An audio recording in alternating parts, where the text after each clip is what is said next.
Good morning from Fitzgerald Stadium and the Anytime Auto Sales Press Box. Post 22 Baseball is on the air here on ESPN Radio and also our internet broadcast at post22baseball.com as the Hardhats close out their series with Cheyenne. The Hardhats winning 2 games yesterday with Mark Benetti. This is Tom Rudebush.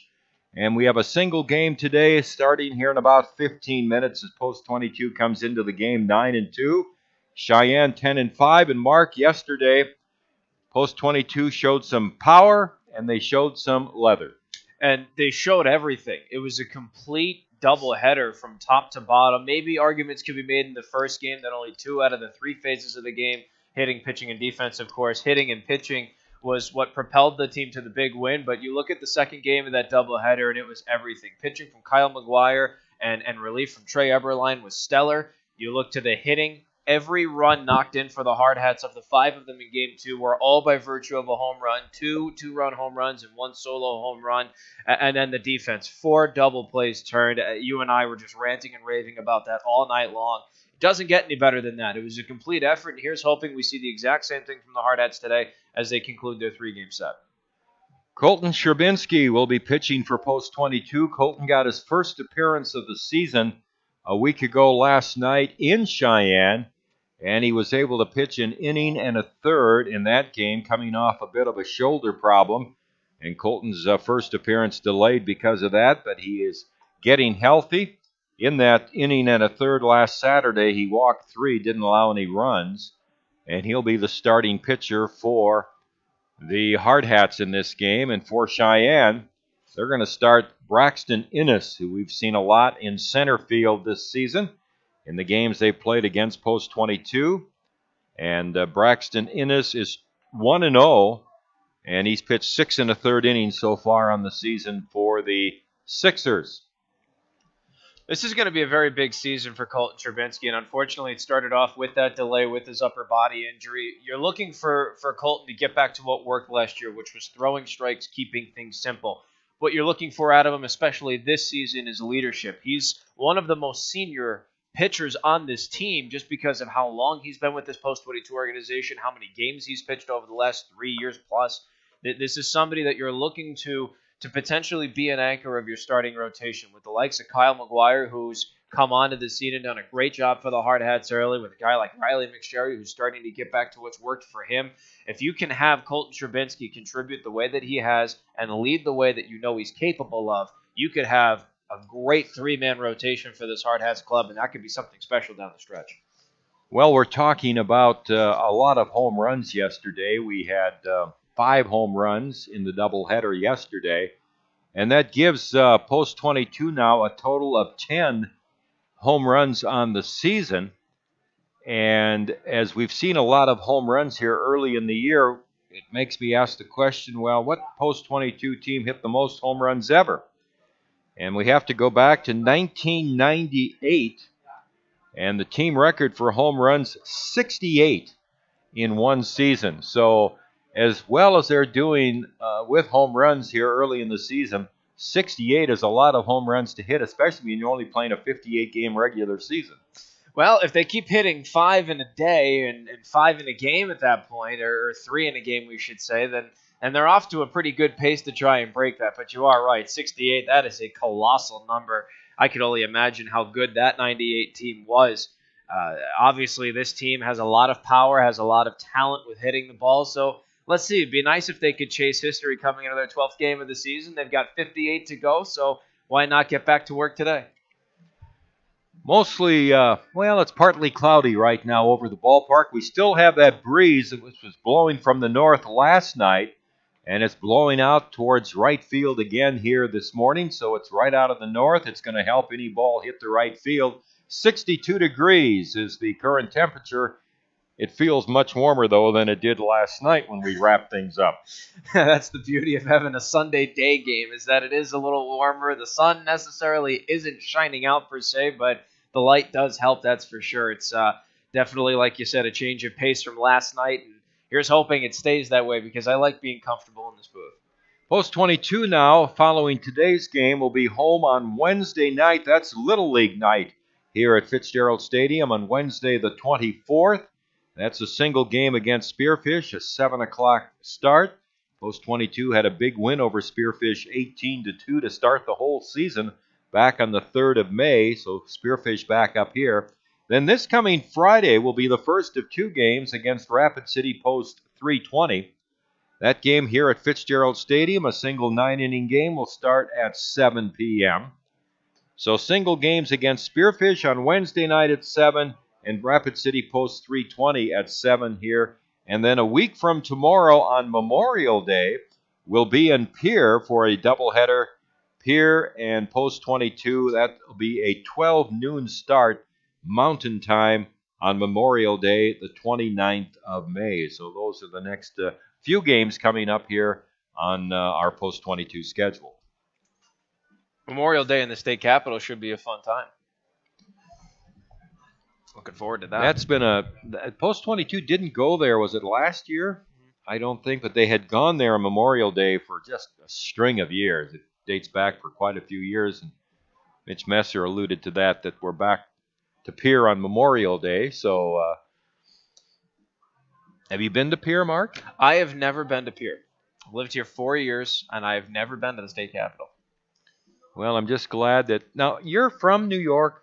From New York originally, lived there for 14 years, and then since 2002, we've called Charlotte, North Carolina home. Because most New Yorkers will look at the map of the United States, and they've got all the state capitals. Oh, the state capital of South Dakota is Pierre. Yep. That's how I grew up learning it. And then I moved over here and heard somebody say pier, and I thought, wait a second, there isn't a lake near here. Who's talking about a pier? And then they looked at me like I had 6 heads and realized I was an out-of-towner. So they took the time to properly educate me, and I'm grateful for that. Also, I thought it was Belforche when I first moved here. That was another one I had to learn. Well, Destin could have set you straight on that.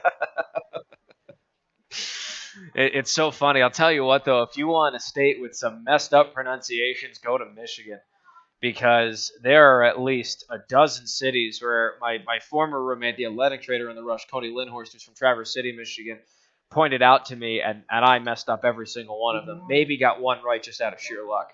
You mean Ypsilanti is tough to pronounce? That, Mackinac, I believe. Mackinac, yeah, that's a pretty tough one, too. Well, we have the announcement for starting lineups coming up for this solo game today to finish off a 3-game set between Cheyenne Post 6 and your Post 22 Hardhats. Cheyenne Post 6, once again, will bat in the top halves of the 7 innings of regulation we have in front of us. Let's go ahead and take a look at their lineup. Leading off is number 8, Braxton Innes. As Tom mentioned earlier, he is the starting pitcher for the Sixers. Batting second is number 22, Carter Mossy, patrolling center field. Batting third is number 3, Ryan Andrin. He's out at shortstop. And in the cleanup spot, once again, is number 37, Sean Carson. He's out at first. Batting fifth is number 17, Finley Hastings, reprising his role as the Sixers catcher. Batting sixth is number 1, R.J. Prince. He's in the hot corner at third. Batting seventh is number 12, Matthew Sembler. He's patrolling right field. Batting eighth is number 6, Brandon Todd, patrolling left. And rounding out the batting order once again in the 9 hole is number 13, Nico Vite. He's at second base. We mentioned Braxton Innes is the starting pitcher for the Sixers. He will go up against the Hardhats batting order as it follows in the bottom halves of the 7 innings that we will watch today. Leading off for the Hardhats is number 11, Walker Paz, back in his home at second base. Batting second is number 13, Zach Solano. He's out in right field. Batting third is number 21, Timmy Paris, who defensively has the day off, so he will be the designated hitter. And in the cleanup spot is number 23, Eric Petrie. Today, he will patrol left field. Batting fifth is number 22, Cooper Bowman, once again at the shortstop position. Batting sixth is number 31, Luke Ferdinand, defending first base. Batting seventh is number 17, Todd Stevens. He will be the catcher for the Hardhats today. Batting eighth is number 15, Carter Deming, back in the lineup. He'll take over in the hot corner at third.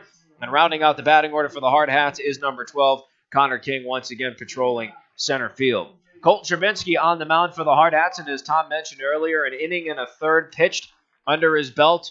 This will be his second appearance of the season, his first by virtue of a start. He has an ERA of 0. He's only allowed the 1 hit, but Tom, you did mention against Cheyenne last week, the 3 walks really put the Hardhats in a jam, and that allowed Trey Eberline to really take over in what was a stellar relief appearance. Yes, in fact, Trey just did a super job that night. He did a good job last night. So I think we're seeing maybe a possible relief pitcher developing here for post 22 as Eberline's come in the late innings with the game in doubt and has done a very good job.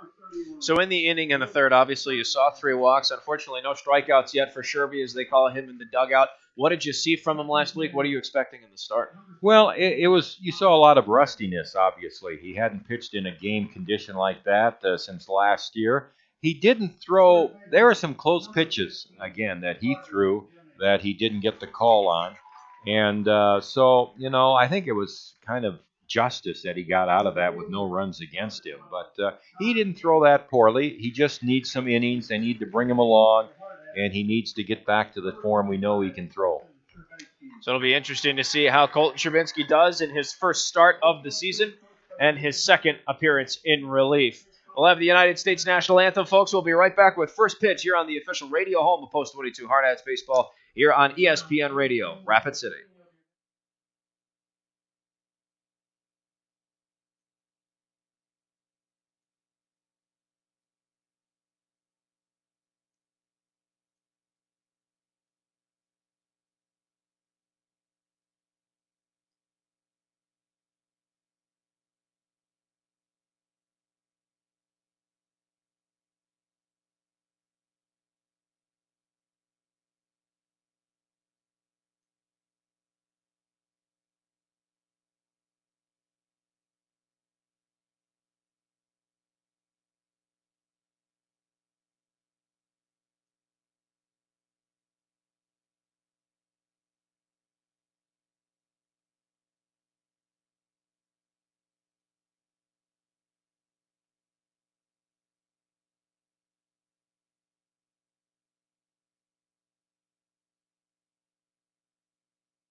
Hi again, everybody, with Mark Benetti. This is Tom Rudebush, and we're just about set to begin our broadcast here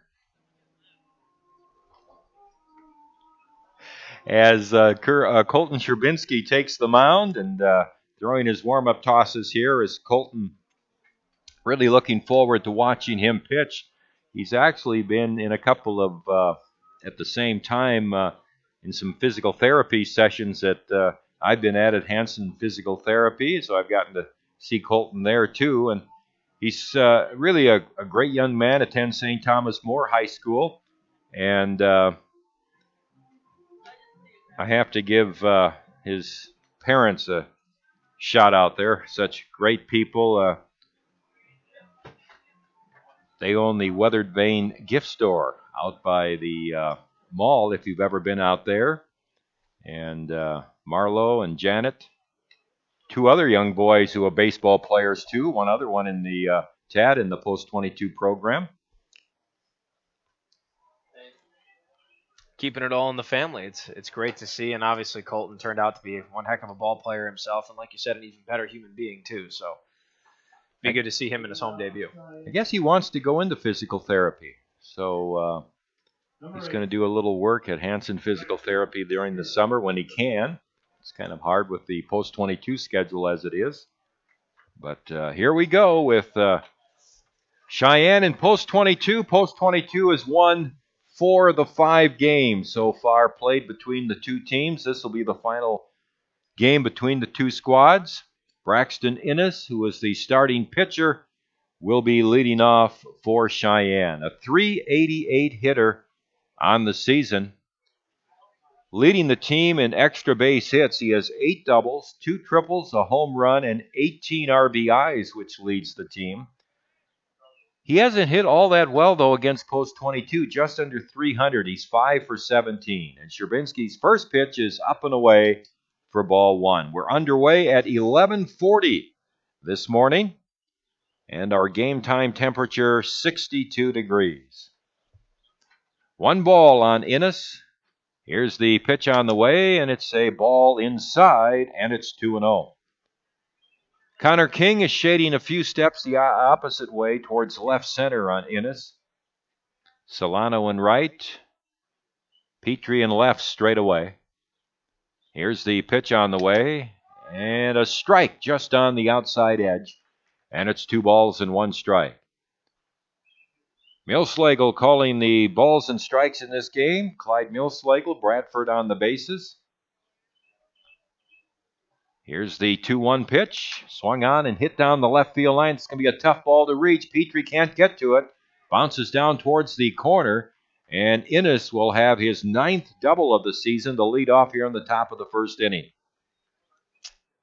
Innes showing off that opposite field power with a well-hit ball there to left. And Eric Petrie obviously paying respect to the fact that he's a left-handed hitter. Shaded a little over towards left center, so that made it a tough play to begin with. Here's Carter Mossy up, the center fielder.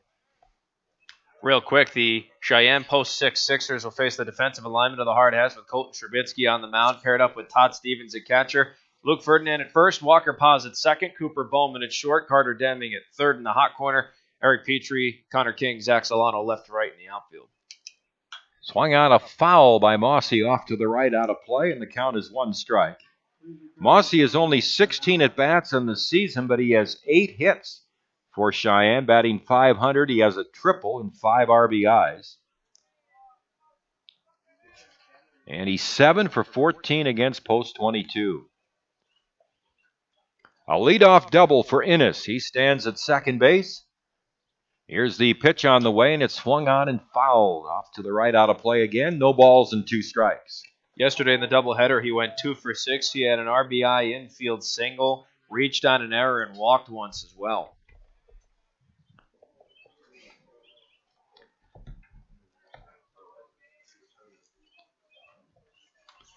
Two strikes here on Mossy, the number 2 hitter.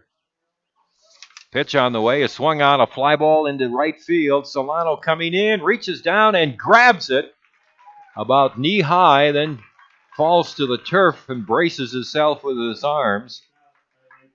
Boy, Zach misplayed that a little bit. He backed off a couple of steps originally and then had to race in, make the catch, and Innes holds at second. It was a good recovery by Zach, though, and it shows off his speed. We talk about it constantly when he's on the base path. Well, how about his defensive range, too? Won't necessarily be that lucky all the time, but it was a great recovery.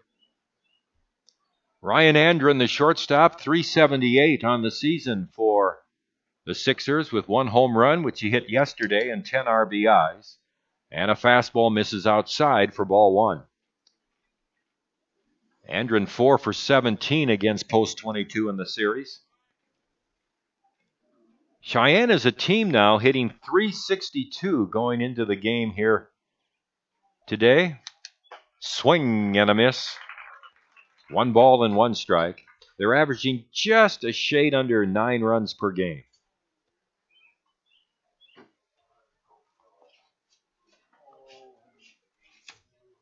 One ball and 1 strike. The outfield straightaway. Sherbinski's pitch. Breaking ball in for a strike, and it's 1-2. If you recall yesterday, Ryan Andren had that monster 2-run shot to get Cheyenne on the board first yesterday. Obviously, the Hardhats made the comeback and they ended up winning that first game, but still a very powerful hit. Here's the set by Sherbinski. His pitch on the way, and it swung on, sharply hit the third. Gloved nicely by Deming. Here's his throw to first base for the out. Well, Deming's played a great third base all season, and we saw a fine play there and a sharply hit ball. Just took a step to his left and then made the good throw to Ferdinand for the second out of the inning. Innis holds at second. And that's key to that sequence. Deming holding that runner at second. So, yes, it's still a runner in scoring position, but he doesn't advance 90 feet for a better opportunity. Here's Sean Carson up, the first baseman, hitting .378. And the pitch. Swung on, chopped foul off to the left, 1 strike. Carson has 5 doubles, a triple, 11 RBIs for Cheyenne. He's 4 for 13 against post 22. 2 outs. Innis still at second base. He led the game off with that double. Down into the left field corner. Sherbinski trying to work out of the inning with no runs. Here's the set by Colton, his pitch, and it's down low and outside. Count all even to Carson now at 1 ball and 1 strike. Yesterday, Carson went 0 for 6, including 2 strikeouts, and he grounded into one of the 4 Hardhats double plays in Game 2 of the doubleheader yesterday. 1 ball and 1 strike. A look back at second. Here's the pitch, and he misses outside. 2-1 now on Carson. Post 22 and winning 4 of the 5 games against Cheyenne this season have outscored the Sixers 43-19 in those 5 games. Here's the pitch, and it's inside for a ball. Ty Lane, the coach of Cheyenne, told me before the game that he thinks by the end of the season they have such a young pitching staff that he thinks they're going to develop, and he thinks they're going to end up with a good season, and I think they have a pretty good ball club. He agreed that he thought they had good defense. And there's ball 4 to Carson. So a 2-out walk.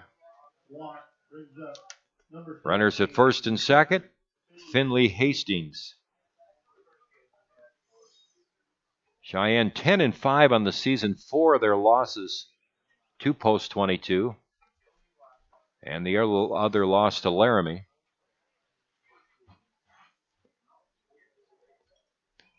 Finley Hastings, the catcher, a .415 average on the season. He's second on the team in RBIs with 16. He's hit 1 home run. He hits a foul coming right back here.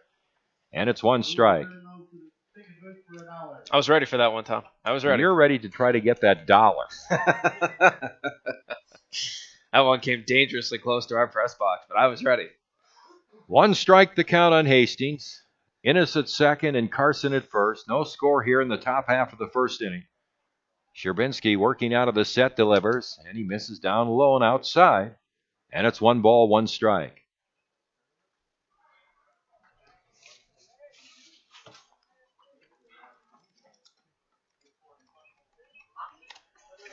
One and 1 on Hastings, hitting number 5 in the Cheyenne batting order. The pitch on the way. He is a strike on the outside corner. Threaded the needle on that pitch, and it's 1 ball and 2 strikes on Hastings. Hastings .415 average. 3rd on the team. Right-handed batter takes a breaking ball high, and the count all even at 2 balls and 2 strikes. Liking what I'm seeing from Colton so far. Only 20 pitches under his belt. It's a little too high for 1 inning, but nonetheless, he hasn't really made too many mistakes on the mound. 2-2 the count. 2 on and 2 out here in the first. The pitch on the way, and it's strike 3 on the outside corner, knee high. Hastings knew it. Good pitch by Sherbinski, and he gets his first strikeout. No runs on a hit. Cheyenne wastes the leadoff double from Innis. Sixers lead 2 on. There were no post 22 errors. And we've played a half an inning here at Fitzgerald Stadium. Cheyenne fails to score. Post 22 coming to bat. You're listening to Post 22 Baseball on ESPN Radio, Rapid City.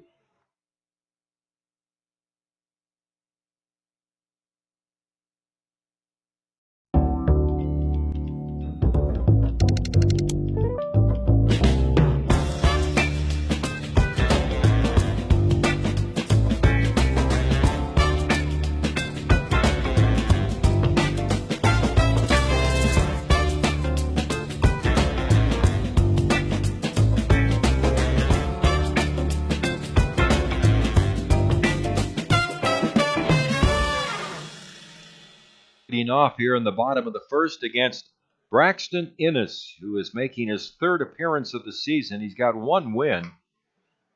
He's pitched 6 1/3 innings, allowed 6 hits, walked 8 in 6 1/3 innings, and struck out 4. So we know what to watch for and whether he's going to be successful in this game or not. His bases on balls. His ERA is 3.32. Right-hander normally playing center field for Cheyenne. He's paired up with Finley Hastings at the catcher position. At first is Sean Carson. At second is Nico Vite. At shortstop is Ryan Andren. And in the hot corner at third for Cheyenne is RJ Prince. Left to right in the outfield, Brandon Todd, Carter Mossy, and Matthew Semler.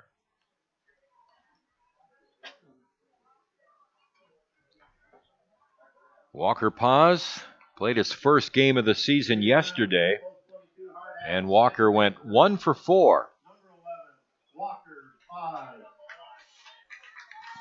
It's good to have Walker back, and I know he would have liked a better day at the plate yesterday in the first game of the doubleheader, but 1 for 4, that's still a very solid start. I mentioned it yesterday, prototypical leadoff man. He had 51 walks 2 seasons ago, almost a walk per game, on-base percentage hovering around lifetime at about 500. Innes' first pitch is a ball inside. Walker 1 for 4 yesterday. His hit was a double that knocked in a run. Left-handed batter. Here's the pitch. Swung on a sharp ground ball. It's down the right field line. A fair ball over the first baseman, Carson Smith. Walker's digging for 2 as Semler throws the ball back into the infield. A hot shot just inside the line and inside the bag at first. So Paz has 2 hits now in 5 at-bats, and they've both been doubles. And that's exactly what Walker Paz brings you, and that is why he is such a threat at the leadoff position. That was a scorching chopper down the first base line, and then the wheels to kick it into his 6th gear and get to second. Leadoff man, I can't tell you how many times he would start off a game for the Hardhats in scoring position at his first at-bat, and there he is right there standing on second. Here's Zach Solano hitting .317. He swings and lifts a fly ball into right center field. It's carrying deep. Semler is back looking up, and that ball is gone over the fence in right center field. Zach Solano hits home run number 3. Paz scoring in front of him, and post 22 takes a 2-0 lead here in the bottom half of the first inning. Well, that's now 11 home runs on the season for this Hardhats glove, so now 57 until the franchise record for most home runs in a season for the team. But what a well-hit ball, opposite field power from Solano. Not a chance that ball was staying in the park. Well, here's Timmy Paris hitting at .400, leading the team in RBIs with 20, and he's hit a couple of home runs and takes a breaking ball down low from Braxton Innes for ball 1.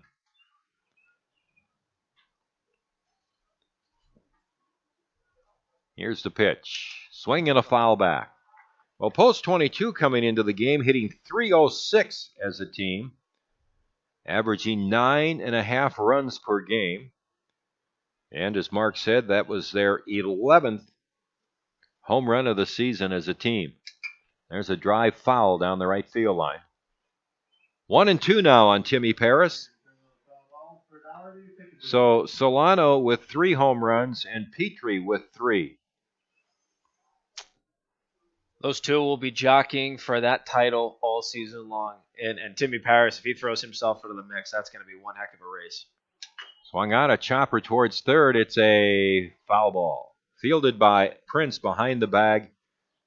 A foul ball, and the count runs along to Paris at a ball and 2 strikes.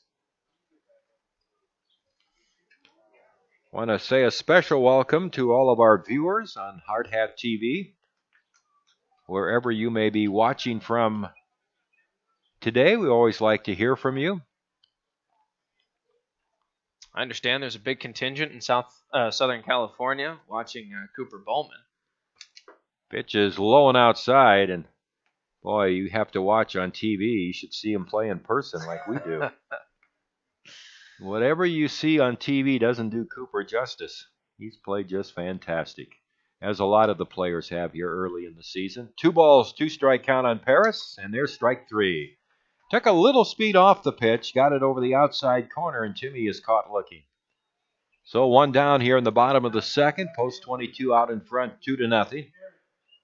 Here's Eric Petrie hitting .441, leading the team. He has 3 doubles, a triple, 3 home runs, 12 RBIs, and takes a fastball inside over the knees for ball 1.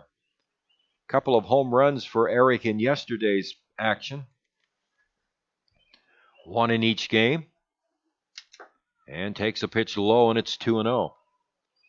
Now, Dustin, when I made the plug for Southern California, did the map of California make it to the broadcast? It didn't? Okay. Our director, Destin Heumann, said he was going to showcase a map of California. Didn't.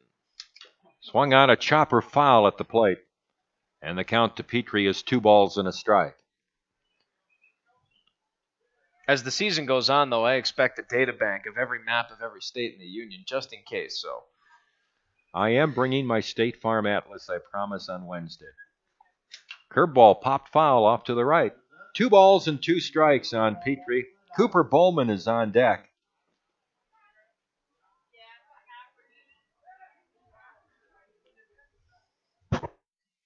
That home run by Solano, by the way, extends his hitting streak. He's second high in the team. He's hitting 7 straight games now. Pitch is down low for a ball, and it's a full count on Petrie. And the leader in that category is currently in the on-deck circle. 3 balls and 2 strikes on Petrie with Bowman on deck. Here's Innes into his windup, and the payoff pitch to Petrie. Low and outside, and Eric draws a walk. That brings up Cooper Bowman, the shortstop. Bowman hitting .406. 3 doubles, 2 triples, 2 home runs. He's knocked in 10. And as Mark alluded to, he's got an 8-game hitting streak going into today's game.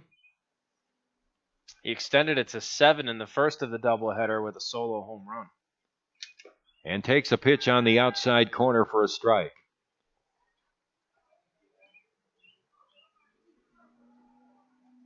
Still only 1 out here in the bottom of the first, and Innes is starting to run his pitch count up.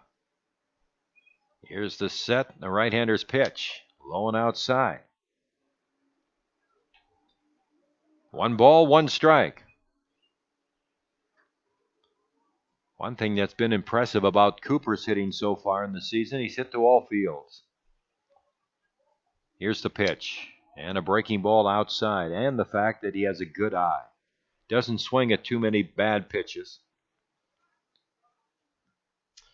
Yeah, he has the patience of a saint, and it's that patience that runs his counts and his pitch counts so deep. 2-1 pitch, swung on a long foul to left field. Just got in front of that a shade, down into the left field corner and foul. And the count is 2 balls and 2 strikes. Boy, he jumped on that pitch, but was just out ahead of that breaking ball.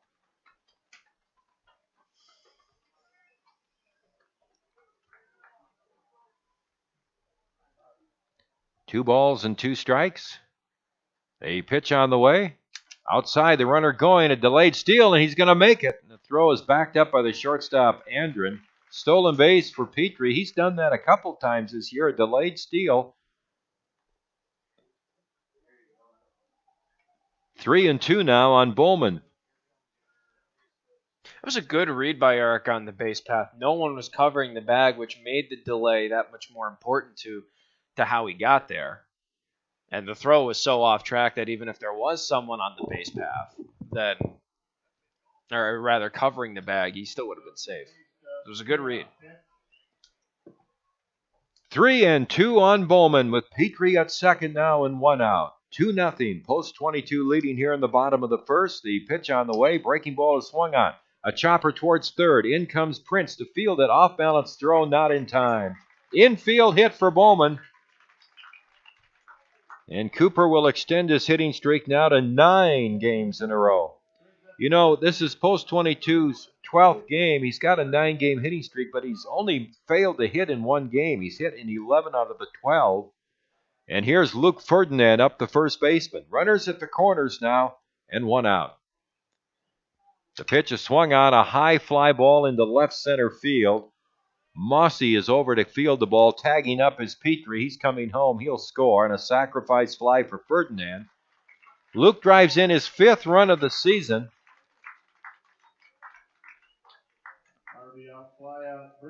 So Petrie, who advanced to second on his stolen base and to third on the infield single, comes home to score on a sac fly. And it brings up Todd Stevens, who's catching the game today. Todd making his 2nd appearance. He played in the opening game of the season against Spearfish and takes a pitch up and in for ball 1. Has not had an official at bat on the year. Right-handed hitter. 2 outs and Bowman at first base with his stolen base total. There's a hard ground ball towards short. Behind second, the ball not gloved by Andren, and safe at first base is Stevens, and that'll be an infield hit out behind second base. That was a well-hit ball by Todd Stevens. Right up the middle, made a tough play for both of the middle infielders there. Credit Andren for getting over there. I think if he had gloved it, it would have been a very close play at first, but nonetheless a well-hit ball by Stevens. So runners at first and second with 2 out, and the 8th man to bat here is Carter Deming, the third baseman. Right-handed batter. Here's the set by Innes, and the pitch, and it's a fastball low for ball 1. Carter has really struggled at the plate here in the early going, but he has certainly made up for it with his defense. He's just played an unbelievable third base. 2 for 21 on the season. He's knocked in a run and takes a ball outside. It's 2 balls and no strikes. And it's unfortunate to see the struggles at the plate, but like you said, his defense has totally made up for it. If he can get his bat working, Carter is going to be incredibly crucial for this team as the postseason comes up. He made a good play in the top half of this inning at third on a hard ground ball. And he takes a pitch low and away, and the count runs to 3-0. But I don't think the statistic really tells the whole story about Carter. Last season, he was a great hitter, especially late in the season. Just a struggle early on. 3-0 on Deming. The pitch on the way, and a fastball is a strike. Letter high on the outside corner, and it's 3-1. Connor King on deck, hoping to bat. 3-1 pitch, swing and a miss. Stevens got a little far off first base, but Carson didn't react quick enough to take his catcher's throw. They might have had a play down there. 3-2 on Deming. Innes has been nibbling a lot in this first inning, and he needs to challenge the hitters more. Payoff pitch, and there he tried to nibble again and throws it outside for ball 4. Well, that's been his Achilles heel in 6 1/3 innings, 8 bases on balls so far in the season, and he's walked 2 in this first inning. The bases are loaded.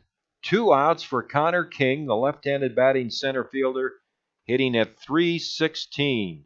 Connor with a couple of doubles and 7 RBIs.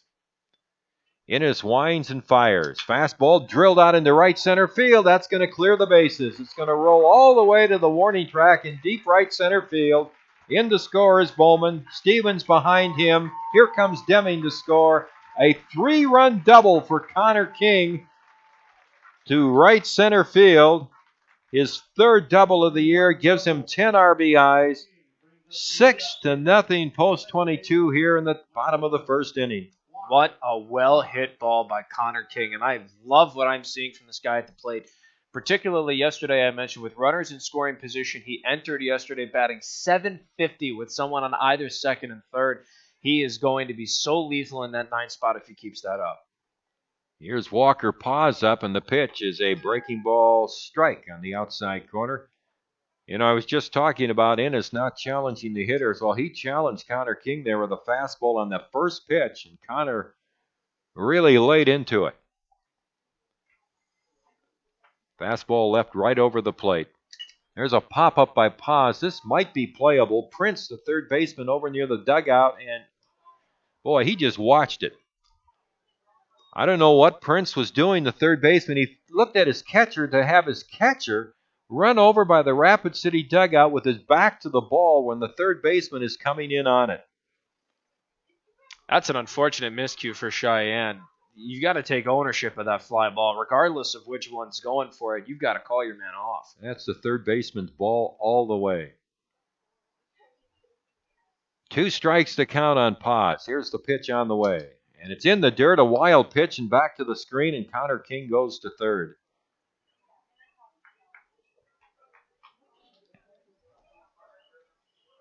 Big 2-out rally here for the Hardhats. This is insane. 6 runs on 5 hits here in the first inning for post 22. A 2-run homer from Solano. A 3-run double for King and a sacrifice fly for Ferdinand, accounting for the 6 runs. 1-2 pitch. Paz lines it into right center field. That'll score King. So Paz has an RBI hit. And how long will Ty Lang go with Braxton Innes? RBI for Paz, his second of the season. Walker's 2 for 2.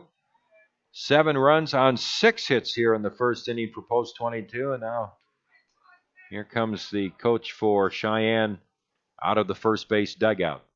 I think this is just going to be a mound visit. We're seeing some bodies move to the Cheyenne bullpen there. You know, Tom, you talk about how this inning could have ended. Well, Luke Ferdinand's the second out with the RBI sac fly. After that, infield single, walk, 3-run double, RBI single. And you mentioned he wasn't challenging hitters. All of a sudden, he starts challenging hitters. And in those 3 pitches that he's done that, he's given up 4 runs that have been knocked in on 2 hits. And in his defense, Paz should have been out on the foul pop-up. So, I mean, he hasn't pitched well, no question about that, but maybe doesn't deserve the number of runs he's gotten. And post 22 still has an out to go here. Solano hit a 2-run homer over the right center field fence earlier this inning. His 3rd home run of the year. So Paz takes his lead from first. Carson holding with the runner. Braxton with a long look into his catcher. And the right-hander's pitch. Breaking ball outside, and it's 1 ball and no strikes.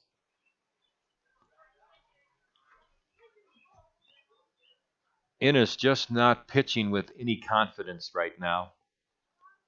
Here's the pitch. Swing and a miss. Got a fastball up. And Solano just foul-tipped it. 1 ball and 1 strike. Zach saw blood in the water on that pitch. He wanted to crush that. And that pitch is up and in and glances off the helmet of Zach Solano. So he is hit by a pitch. Paz going to second. The 12th man to come to bat here is Timmy Paris. Well, one of the fans in front of us just said it the way that I like to say it in this booth. You wear a bucket for a reason, and it's unfortunate he took one off his melon, but nonetheless, he's on first. And it's another miscue for the Cheyenne club, another free base runner.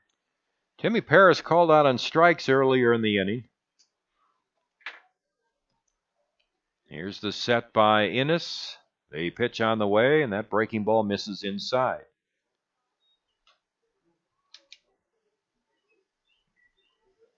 Innes is about to throw his 40th pitch of this inning.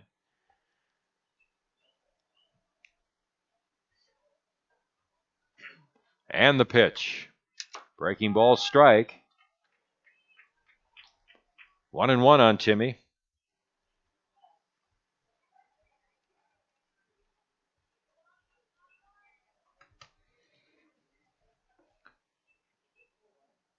Paz at second. Solano at first. Pitch on the way outside. 2 balls and 1 strike on Paris.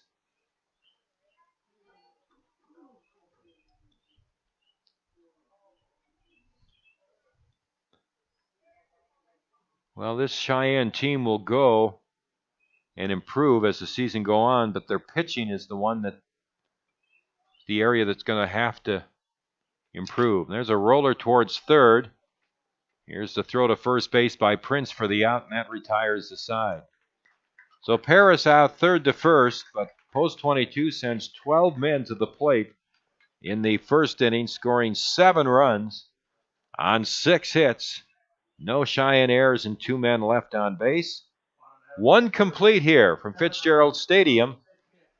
And from the Anytime Auto Sales press box, Post 22-7, the Cheyenne Sixers nothing here on ESPN Radio, Rapid City. Mark Benetti alongside you for Hardhats-TV, now joined by Post 22 shortstop Cooper Bowman. Coop, 12 games into the season so far. Team's only lost twice. What are you thinking? I think we're doing a really good job offensively and defensively. I think we're scoring a lot of runs and just making plays. Obviously, you're excelling on both the offensive and defensive side of the game for the Hardhats. Let's talk about the defensive side. What are you liking so far at the shortstop position? I don't know. I like how my pitchers just getting me a lot of ground balls, keeping me in the game, and just trying to make plays for them. Now, yesterday against Cheyenne, the team in the second game of the doubleheader turned 4 double plays. You were part of 2 of them. When you look at that in the box score, what the heck's going through your mind? I just think it's a great motivator for our pitchers, knowing that even if someone gets on, we can help them out. Infield and outfield turned some double plays yesterday, so I think it's just a real setback for our pitchers where they know that they can rely on us. Defense wins you championships. Cooper Bowman can play defense. That'll do it for Hardhats-TV today. The top of the second. We've talked about that before, Tom, especially in the Billings trip that I recall how crucial a lead is for the confidence and for the mentality of a pitcher. Kirby obviously wanted to improve from the 3-walk performance he had in Cheyenne. Threw a great first inning, 21 pitches, and got a backwards K to end the frame. Now he's got a 7-0 lead and all the confidence in the world to protect it. And that gives you a little bit more leeway, of course, in challenging the hitters with a 7-run lead. You can come right after him, and he does on that fastball right away to Prince, who fouls it off 1 strike. Prince has 2 doubles on the year, 10 RBIs, is hitting .419, which is second on the team. Right-handed batter is 4 for 13 against Post 22.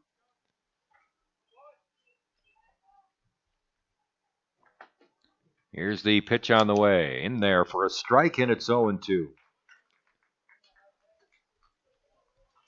Talking about Post 22's defense last night, all the double plays they had. I went back. Post 22 has 12 double plays so far in the season. There's a hot shot past Deming at third on into left field. Prince with a sharply hit ball and skip past Deming. So Prince is on with would think be a leadoff hit. Right fielder, number 12, Matthew. Here's Matthew Semler, the right fielder. Looked like it was tough for Deming to glove there. A lot of times, though, he will come out with that. I think it just took a skip right under his glove. Went for that scooping motion over in the corner. And they rule it a hit. Second hit of the game for Cheyenne. Semler up, and he hits a high fly ball into right field. Carrying deep. Solano back. He's on the warning track. He's at the fence. Reaches up and can't get it. It's up and over the fence for a home run. Boy, the wind really carried that ball.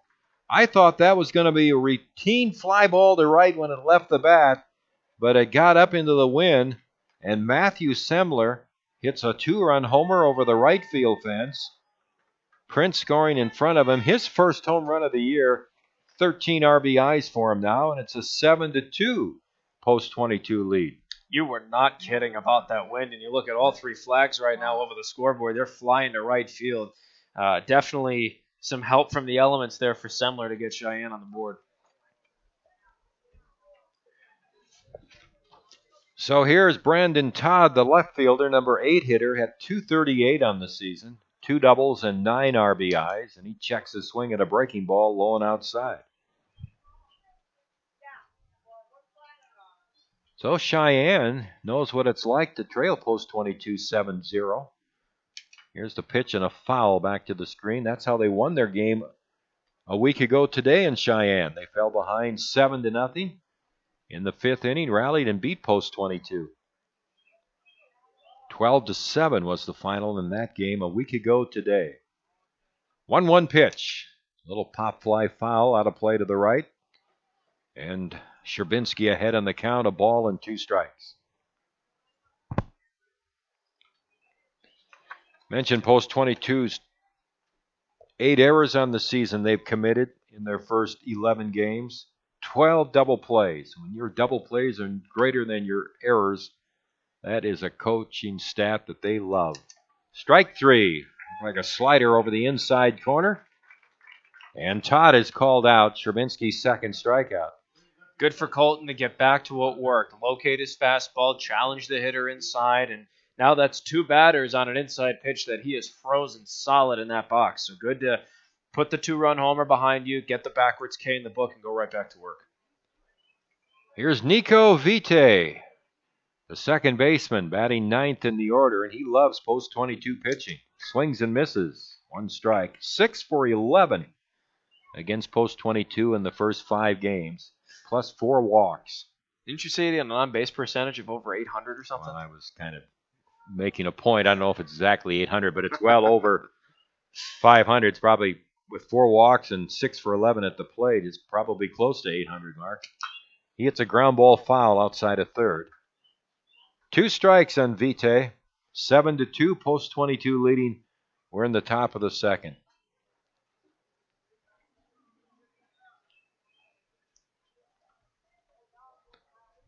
Breeze whipping out. A light jacket in order today to watch the game, although I don't have mine on. Of course, I'm not out in the wind. Pitch is up and away for a ball, and it's 2-2. Quite the stylish artifact of a jacket it is, though, from 1977, I believe. A what? An artifact? An artifact? You know, artifacts are what you see up on Dinosaur Hill or something. There's a foul back to the screen. Mark's referring to the jacket I wore today. It was the jacket I purchased at the 1977 American Legion World Series in Manchester, New Hampshire, the first World Series post-22 ever played in. There's a check swing foul off to the right.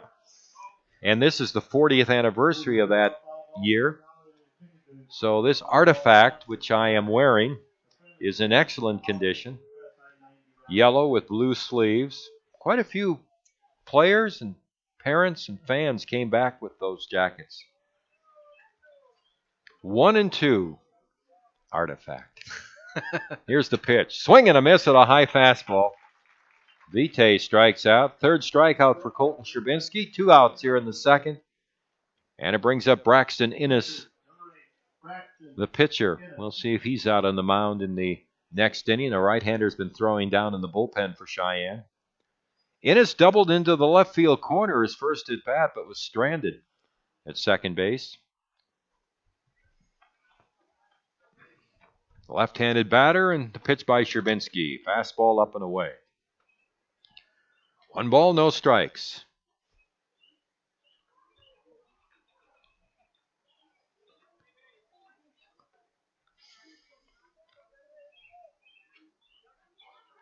Here's the 1-0 pitch. Swing and a miss.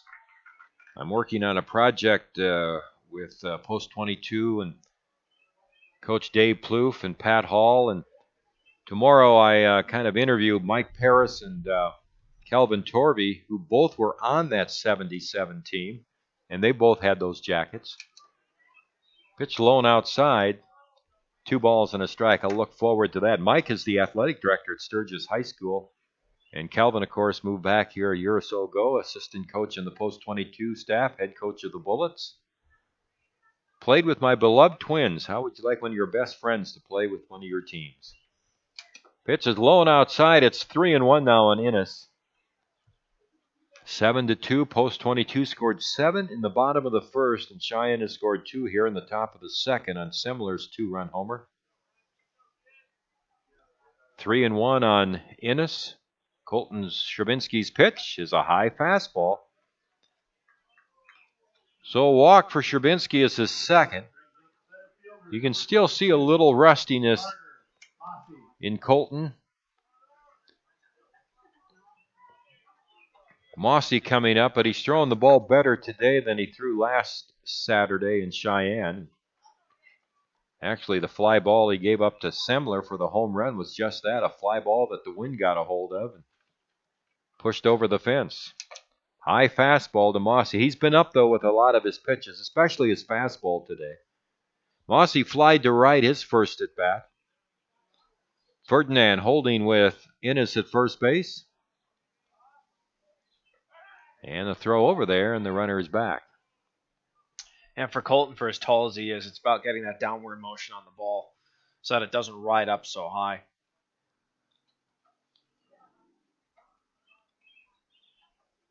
Matt Vickers was great at doing that when he would pitch for the Hardhats. A very tall lefty, had a great downward motion, and he pitched from the same tunnel. And you notice that from Colton. He doesn't change arm slots for certain off-speed pitches or whatnot. He pitches out of the same tunnel, which is a great asset to have.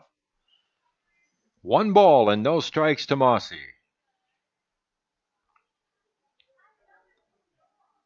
Sherbinski from the set. He delivers. Swung on, a foul to the right, out of play.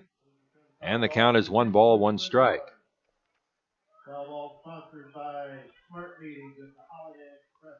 You know, Post 22 has been so close to the World Series the last couple of years that you really get the feeling that, at least I do, that this could be the year after 2 heartbreakers. It's a long way to go as Sherbinski delivers inside and nails Mossy with a hit batsman. Brings up the shortstop, number 3, Ryan Andren. And like any team, you're going to go as far as your pitching takes you.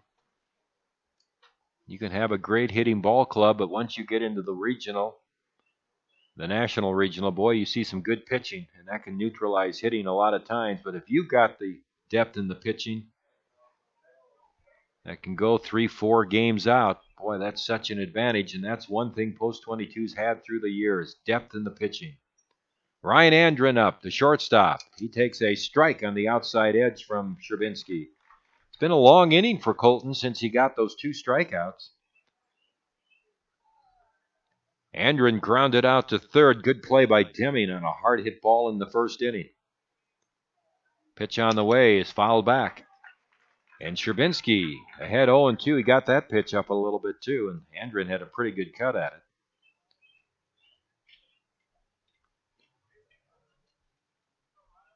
Andren just 4 for 18 overall against Post 22 here in the 6th game against the 2 teams. 2-strike pitch on the way. A line drive to left and a base hit. Rolling down again towards the corner. Innes is going to score, and it'll be a double for Andren as Mossy stops at third, and it's now 7-3 for the Hardhats. Andren's 11th RBI of the season, his 4th double. So Cheyenne bounces back with a 3 spot here in the 2nd. They still have runners at 2nd and 3rd, and Sean Carson, their cleanup hitter, coming up. I think I saw Tommy Wall head to the bullpen over there with Timmy Paris, the young righty, starting his warm-up. There's a high pop-up into shallow center field. King coming in. Paz going out, and Paz makes the catch in front of King. And that retires the side. 3 runs score for Cheyenne in the top half of the 2nd inning.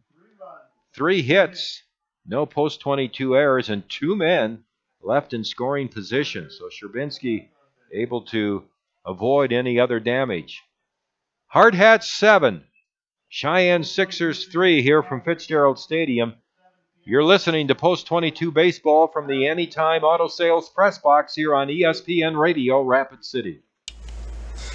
Hey, Hardhats fans, Mark Vanetti alongside you, now joined by Riley McSherry, who is a multi-tool player for your Post 22 Hardhats. Riley, 12 games into the season so far, what are you thinking? I think we're doing good. I think we're getting the bats on the balls, and we're playing good defense, and we're just all working together, working hard together. Now, you're a multi-tool player for this Hardhats club. You play left field and you pitch. Of the 2 positions, which one's your favorite? That's kind of hard. I like them both. Probably pitching, because I like to kind of be in control a little bit. And with regards to pitching, out of the arsenal that you have, what's your go-to pitch? You're in a jam, you want to punch someone out at the plate, you want to get that backwards K. What are you going to? Probably my curveball. Curveball? Why curveball? I've always felt really comfortable with it. A man of very few words, folks. Riley McSherry for your Post 22 Hardhats.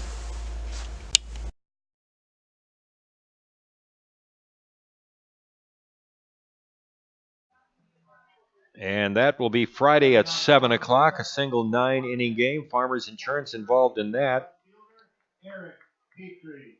So 2 games coming up this week, single games. Wednesday against Spearfish at 7.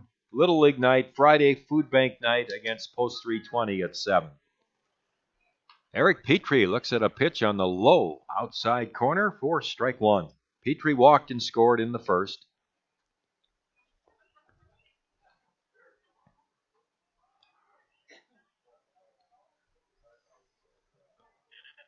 Here's the pitch on the way.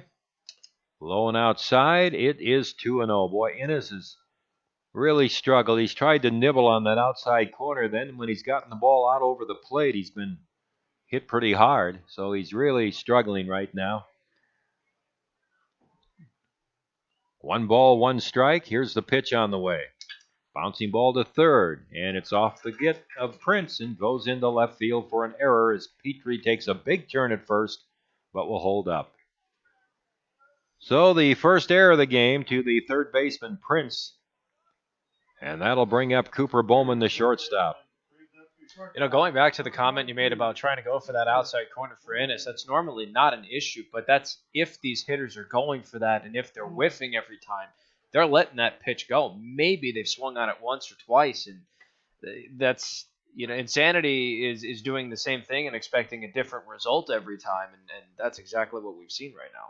Cheyenne coach is coming out to the mound. It's kind of funny, though, when you think about it. Innes is going to be relieved after he gets a ground ball, which should have been an out. And Innes gets to change his gloves now. He'll go out to center field. And it looks like Carter Mossy is going to come in and do the pitching. Quick 30-second recess. We'll give you everything you need to know about the new Cheyenne pitcher in just a few moments here on the official radio home of Post 22 Hardhats Baseball here on ESPN Radio, Rapid City.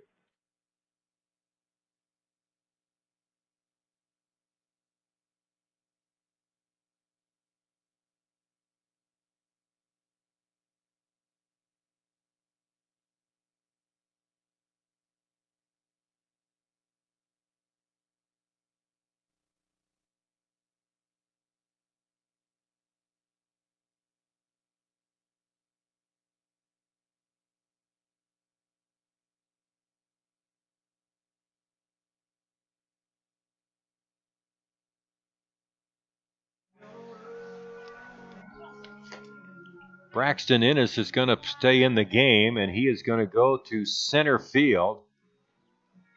And this is going to be interesting because coming in to pitch is Carter Mossy, who was in center field. So Innes and Mossy just switched positions, but Mossy has pitched only in one other game. He's pitched 1 inning, given up 1 walk, no hits or runs. So he's coming in, and it's almost like it's a situation where Cheyenne's pitching is really down, and not a lot of arms left out there. Cooper Bowman rolled an infield single to short and scored in the first inning. And the pitch from Mossy is down in the dirt for ball 1. Innes across the board went 1+ innings of work, hits, 7 runs, all earned, 1 strikeout to 2 walks, a hit batter, all on 45 pitches. Here's the pitch to Cooper, and it's down low, and it's 2-0. Jason Hers coaching at first for Post 22. Mitch Messer over at third. Good to see Nick Ewing back at the ballpark a lot this year. Nick and I needed a couple of years off. Nick went through some health issues. Glad to see him back. Pitch in the dirt, skipping back to the screen, and Petrie goes to second on a wild pitch.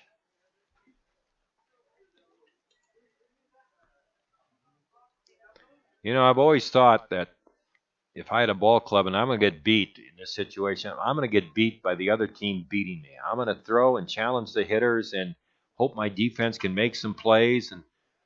But when you're behind 3-0, 3-1, and it's just hard to keep your defense alert. There's ball 4. Bowman walks.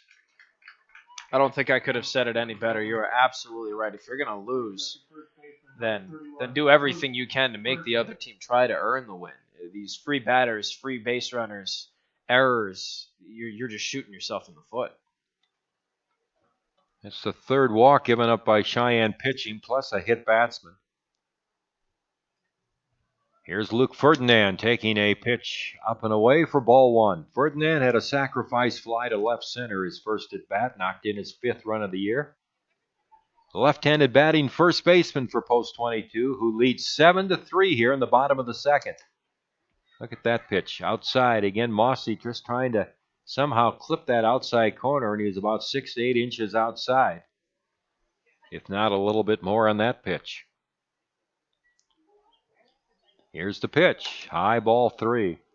You know, and I don't want to sound critical, but when a pitcher's only pitched 1 inning also, and you bring him into a game on the road against a team that hits the ball as well as post 22, it's not easy for Mossy to come in this situation.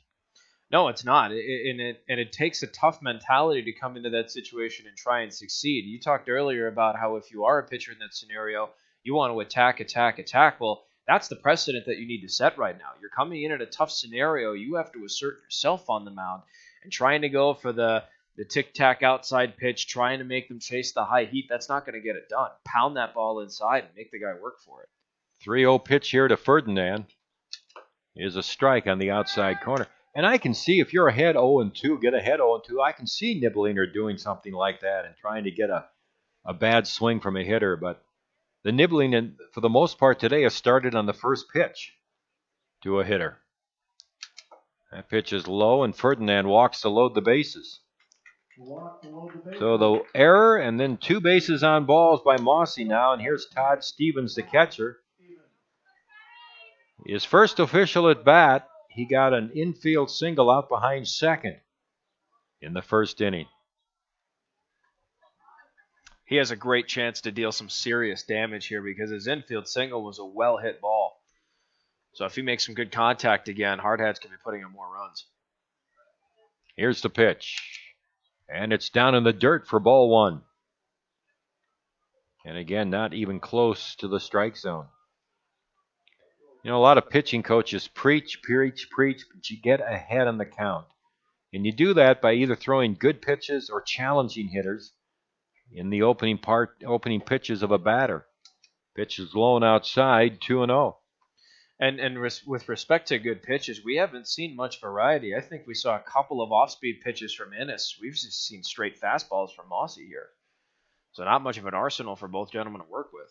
2-0 on Todd Stevens, the right-handed batting post-22 catcher. And looks at a strike there, and it's 2-1 on the low outside corner.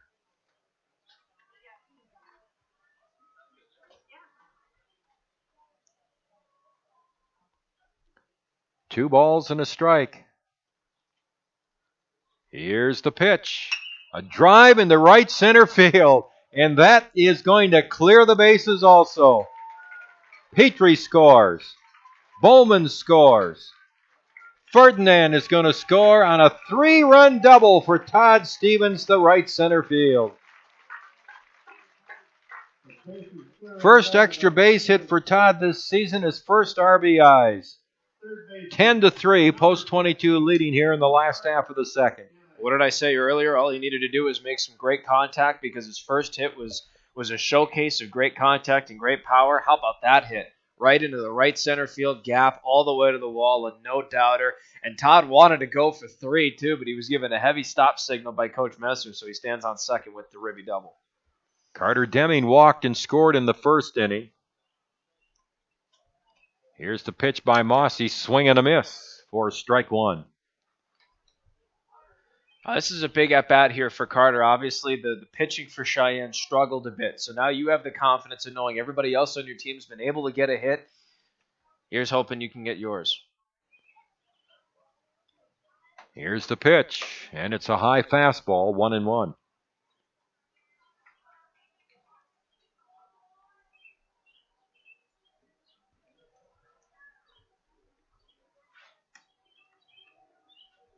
One ball and one strike.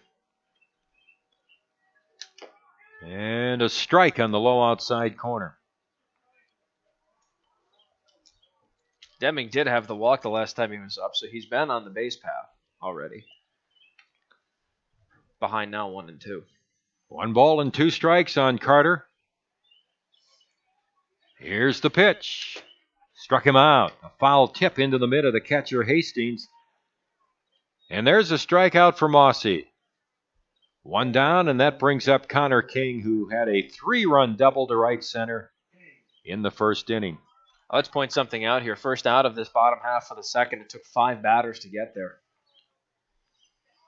Connor's double was his 3rd, and he now has 10 RBIs. Left-handed batting center fielder, and it pitches high and outside.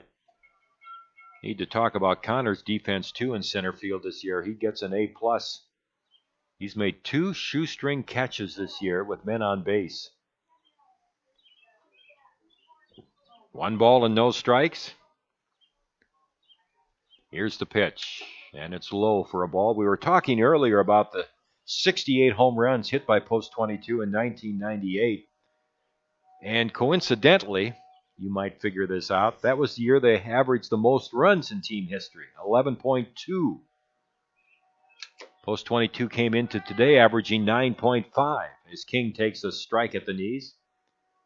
Can you imagine that? Your average game, you score 11 runs? It's absurd. It's almost a run plus an inning. That's insane. 2 balls and a strike in the pitch. Outside, 3-1. I would love to see the spray chart of this game on how many pitches went outside. Whether they were called on the outside corner or whether they were balls just on the outside part. Love to see the spray chart. 3-1 on King. Here's the pitch. Strike on the outside corner. Connor was ready to flip the bat away and head down to first, but the pitch was called on him, and it's a full count. Stevens at second base. 1 out. 3 runs in here in the last of the second. Post 22 leading 10-3. Mossy's payoff pitch. Missed outside. So another walk. Mossy's 3rd walk. So Walker Paz comes up with runners at first and second. Walker is a double to right and a single to right center and an RBI. 3 for 6 here in the early going. The other thing about this team, if you look at it, Mark, from the standpoint that it could be very good as a fastball catches the outside corner, there's some great depth on this team. Yes. I mean, you can maybe substitute here or there, and if you do, you don't lose much at all, if anything. This is one of the deepest teams I've seen. Pitches low at the knees to Paz for a strike, and it's 0-2. And if you take that a step further, if you look at the Expos and the Bullets, if you talk to the coaches of those two teams, they are just thrilled with the talent level and the depth that they have. Here's the 0-2 pitch. Outside a ball. So, I mean, you have to do it on the field. You have to win the games and win. But I'll tell you, the team in this program appears to be stacked for several years to come. And it not only speaks to the program, it speaks to the talent pool of Rapid City, too. The players that they're drawing from.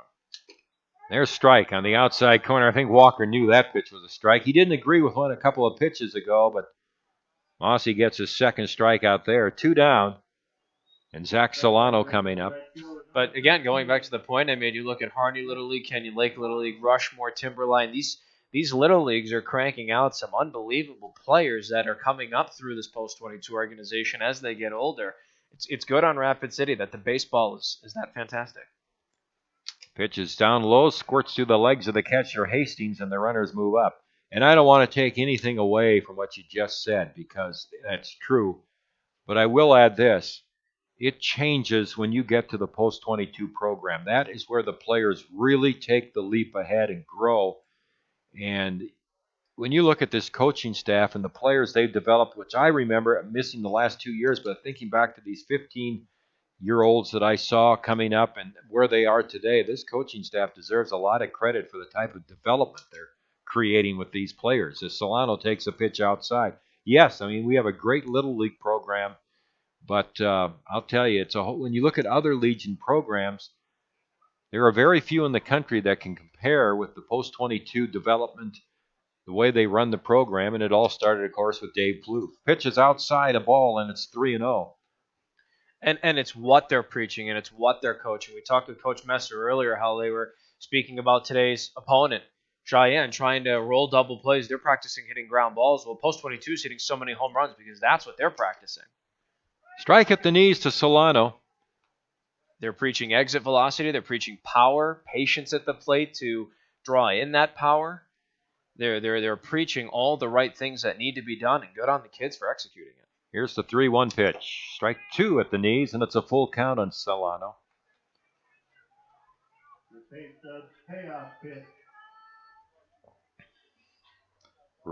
Leading from third is Stevens. King from second. The pitch on the way is fouled.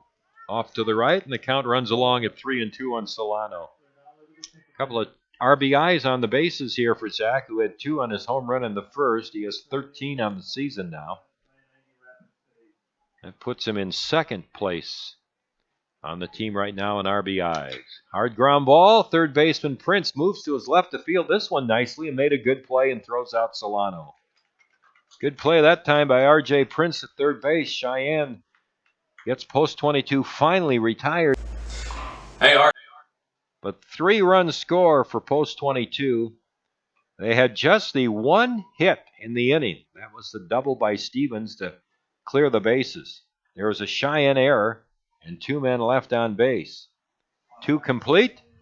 Post-22 has jumped ahead 10-3 over the Sixers out of Cheyenne. Post-22 baseball here from the Anytime Auto Sales Press Box on ESPN Radio, Rapid City.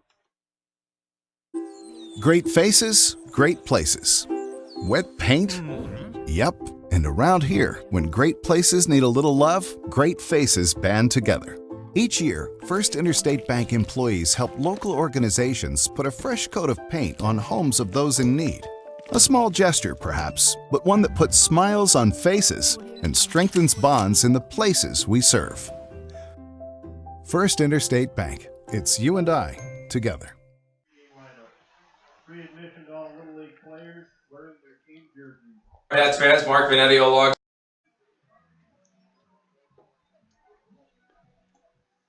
Post-22 leading 10-3 over Cheyenne through 2 innings. Mentioned Little League night on Wednesday night. That's the night when Little Leaguers get to go out onto the field before the game. They line up, bring your Little Leaguer with their jersey on, free admission, and the Little Leaguer will get in free. That's always kind of a good sight to see all the different colored Little League uniforms, and they get to go out onto the field before the game, and a lot of times they'll stand for the national anthem with whatever position they play in Little League, so they'll stand with the respective post-22 player. Finley Hastings, the catcher, number 5 hitter leading off. Colton Sherbinski starts his 3rd inning of work. And the pitch. That's a strike on the outside corner. Talked earlier about this development, Little League, and wanting to play for post-22, and then developing when they get here. How awesome is that for a Little Leaguer, a 6 or 7-year-old, to be sitting out there with a Cooper Bowman or even Zach Solano out in the outfield? 1-strike pitch, a high fastball from Sherbinski. 1-1 on Hastings. Called out on strikes in the 1st inning. 1 of 3 Sherbinski strikeouts so far in the game. He's 5 for 15 against post-22 in this season. And Colton misses up and away, and it's 2-1. 10 runs on 7 hits for post-22 in the game. 3 runs on 4 hits for Cheyenne. 2-1 pitch, swing and a miss. Kept it away from him, and it's 2 balls and 2 strikes. Now, see, that's a good pitch. It's right on that outside edge of the plate where the hitter will probably think that's going to be a strike if I lay off of it, but that was really a good pitch there by Colton. Just off the corner. 2-2 pitch. Breaking ball in the dirt, and now we have a full count. Colton's pitch selection in this game has been great.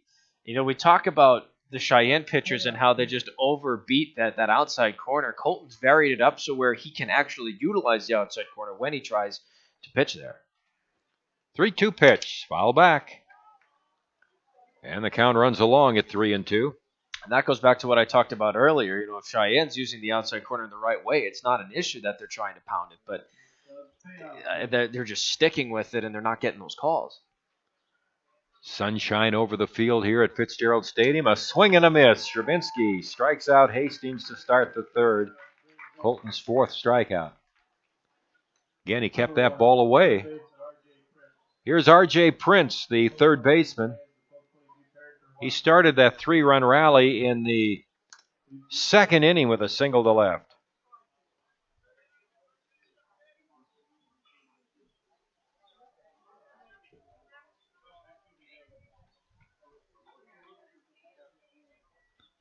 Here's the pitch.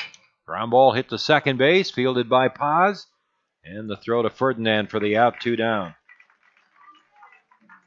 So 2 quick outs here in the third inning for Cheyenne. It brings up Matthew Semler, their number 7 batter, the right fielder.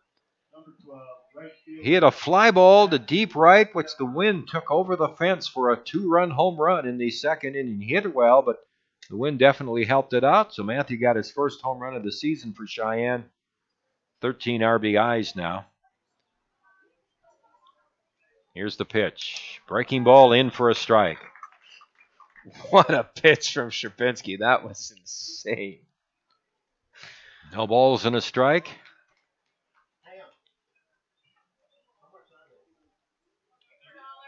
And the pitch. Strike at the knees, a fastball, and it's 0-2. And that one had some movement on it too. So he goes with a curve pitch inside, and then he goes with a 2-seam fastball to break away. Wow. No balls and 2 strikes. And the pitch. Struck him out. A pitch down in the dirt, and Stevens will have to throw to first base for the putout. 5 strikeouts for Sherbinsky. He's retired 4 in a row now, and he has retired a 1-2-3 third, his first of the game. Heading to the bottom of the third, Post 22 leading by a score of 10-3 over Cheyenne here on ESPN Radio, Rapid City. With more than 300 pediatric experts in 35 specialty areas, Sanford Children's offers the care that matters to your family. At the Castle of Care, we are committed to bringing in the latest and most advanced technology and services to care for your children. And having the largest team of specialists in the region means your child can receive expert, individualized care close to home. At Sanford Children's, we promise to put your family first. To learn more, visit childrens.sanfordhealth.org.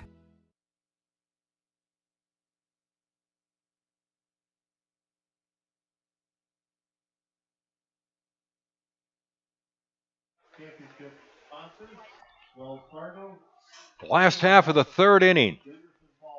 10-3. Post 22 out in front. Carter Mossy came on last inning. Struggled, but finally got the inning over. Gave up a couple of runs on a hit. Had 2 strikeouts, 3 walks, so a very active inning. And it looks like they've made another change. That's Ryan Andrew, who's moved in from shortstop. That's correct. So Andren has come in to pitch from shortstop. Leading out to your Post 22 Hardhats in the bottom of the third. Number 21, your DA, Timmy Parris.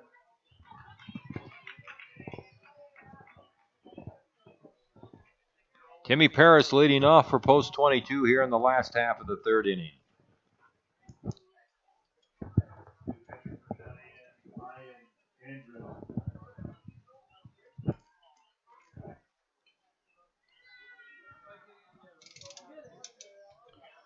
So you look at Carter Moss, he only went the 1 inning, allowed the 1 hit, 3 runs, only 2 of which were earned, 2 strikeouts to 3 walks, and he did it all on 35 pitches in relief. Here's the windup now by Andren, and his pitch to Timmy Parris is a ball down low. I think that is number 6 at shortstop. which would be Todd. And that pitch inside, and that nails Paris. So he'll trot down to first base. Andren on the season for Cheyenne.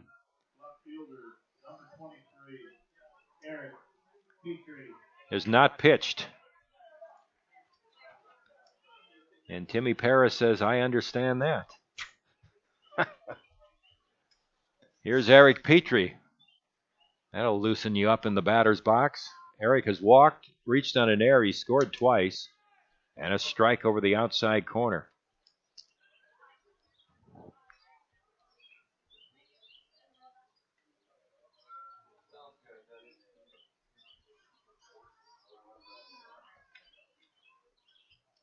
And the pitch is chopped foul off to the left.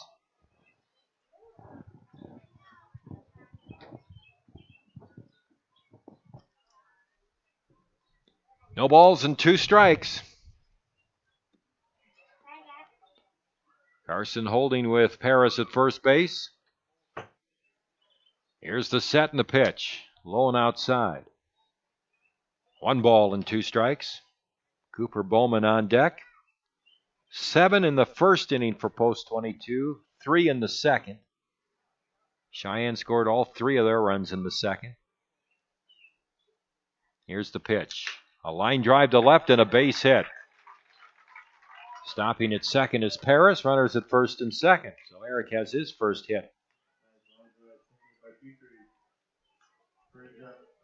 He's been on base all 3 times as well. The walk, reached on the air. Both times prior he came around to score, so he's looking for a hat trick of runs scored. Cooper Bowman has an infield single and a base on balls. He has scored both times.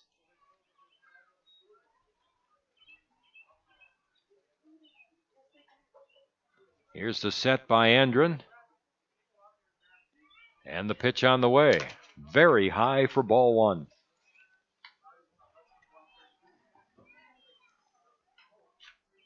Bowman's also been on the base path twice. Infield single, a walk, both times came around to score. Seeing a running trend.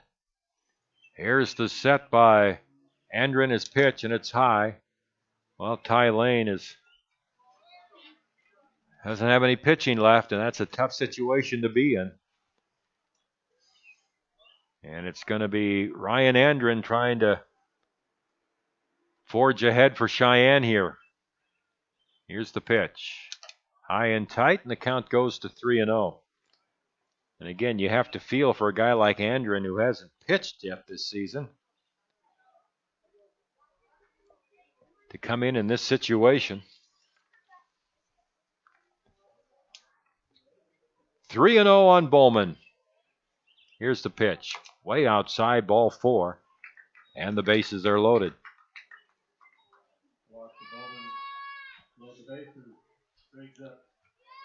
Here's Luke Ferdinand.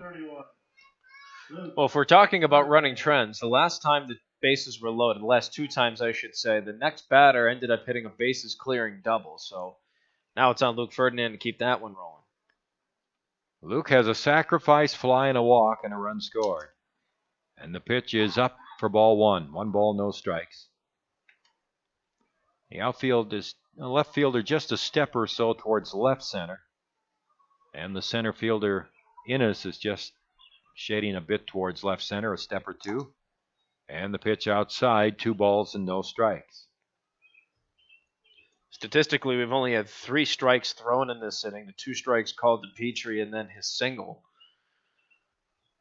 on 12 pitches so far. Location in the strike zone has been a big problem for the Cheyenne staff. 10-3, Post 22 leading the Sixers here in the last half of the 3rd inning with a great chance to score more.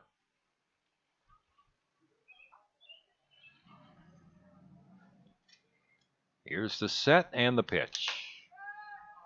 And a strike, letter high over the outside corner, and it's 2-1.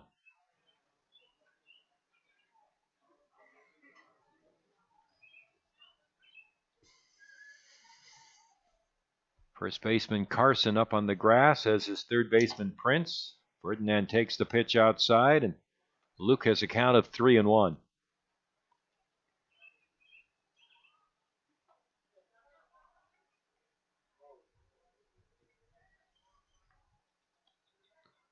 Three balls and one strike. Here's the pitch. Swing and a miss. 3-2. No place to put Ferdinand. Nobody out. Bases loaded. Paris at third. Petrie at second. Bowman at first. It's a good off-speed pitch by Andren. Really took a lot off of it. Ferdinand was way ahead. Here's the payoff pitch. A high shot on one hop to second. Vitae to second for one. The throw to first is high and wide. And a run is going to score. Paris scored on the original ground ball, and then the errant throw on the attempted double play. Petrie comes in to score. Bowman is wiped out at second. Ferdinand ends up getting an RBI on the out, but not a second RBI as he goes to second on the overthrow by the shortstop. Well, that shows you what happens. Andren, he's played a good shortstop and is a good shortstop for Cheyenne, now on the mound. And now it looks like they're going to call an automatic double play. And Coach Messer is voicing his displeasure with that. So, wipe out the RBI for Ferdinand. Call it a 4-6-3 double play if this stands. Petrie's not going to be allowed to score. Any idea why they would call that, Tom? The throw was off track, unless they're calling an interference on the slide to second. Well, that's the only thing I can think of.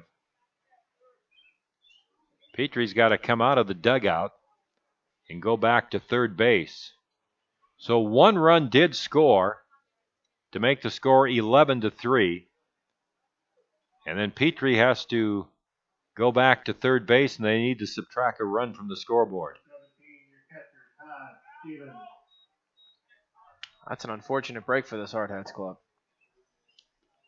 So here's Todd Stevens, who has an infield single and a bases-loaded 3-run double. And the pitch is high for ball one. Didn't even look like that bad of a slide into second if they were going to call for the interference. Just looked like a routine play and an off-track throw. Here's the pitch. Swing and a miss. And it's 1 ball and 1 strike. But like I've said multiple times, that's why you and I are up here, and those guys are wearing the jackets down on the field. Petrie off of third with 2 outs. Here's the pitch. A line drive down into the left field corner. That's going to score a run as Petrie trots across the plate. And Todd Stevens, who had no official at-bats going into today's game, saw a brief appearance in the opening game at Spearfish, is gone 3 for 3. He's driven in 4 runs. He has 2 singles, a double, scored a run, and he's caught a fine game. And now it's 12-3, post 22.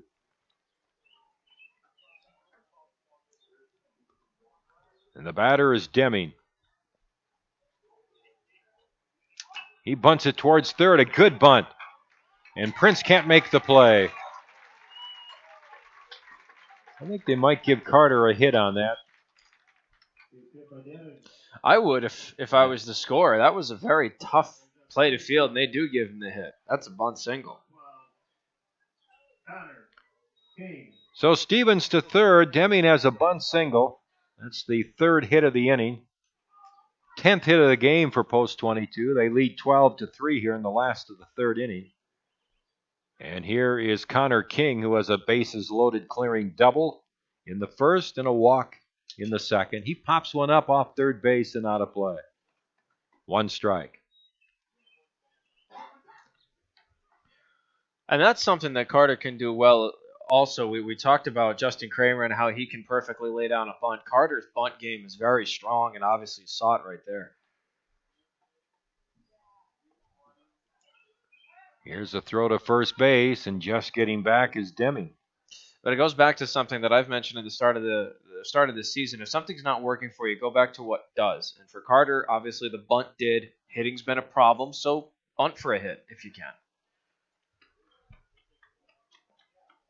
Andren's one-strike pitch is high and outside, 1 ball and 1 strike. So 7 in the first for Rapid City, 3 in the second, and 2 so far here in the third inning.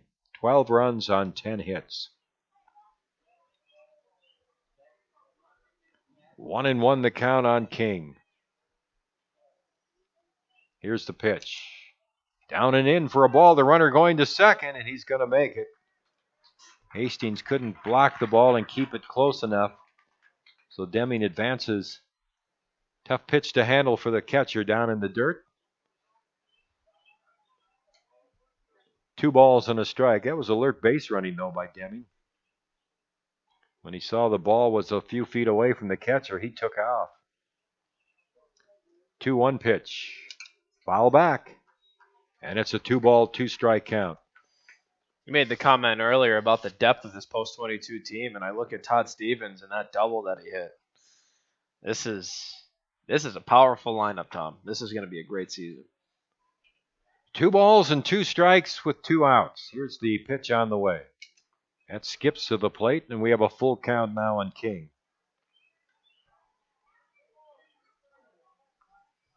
Here comes your pay stub payoff pitch. 3 balls and 2 strikes. Here's the pitch on the way. High, ball 4. So that loads the bases. King draws a walk. Your leadoff hitter. Here's Walker Paz. Number 11, Walker Paz. I was looking back. I think Laramie played Cheyenne on Wednesday night. And then, of course, we had the 2 games Saturday, 1 yesterday. So their pitching hasn't been overly taxed this week. And the pitch is high to Paz for ball 1. Walker, a double to right, a run scored in the first, a single to right center in the first, and an RBI, and called out on strikes in the second. Bases loaded, 2 out. Andren's pitch, high for ball 2, and it's 2-0. Boy, it's just lovely on a Sunday afternoon at the ballpark. The sun is shining. You're ahead 12-3. What more could you want? Low and inside, a ball. 3-0 on Walker.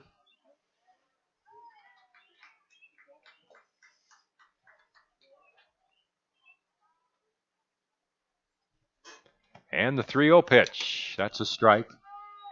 3-1 on Walker.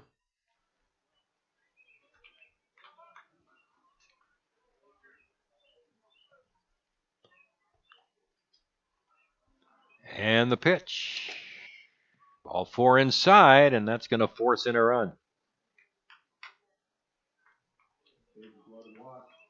So Walker gets his second RBI of the game. Stevens crosses the plate. Deming to third, Connor to King to second. Paz on at first, and here's Zach Solano, the 9th man to bat here in the third inning. We're going to have another pitching change for Cheyenne. Looks like Cody Banks is coming back in, and he had a relief appearance yesterday. So if I saw that correctly, and that was a 5 and not a 2 on his back. This will be the, 4th pitcher? Yes. Used by Cheyenne in the game. So while we're figuring out who that is on the mound, we'll take a quick 30-second recess, and we'll be right back with the game reset here on the official radio home of Post 22 Hardhats Baseball here on ESPN Radio, Rapid City.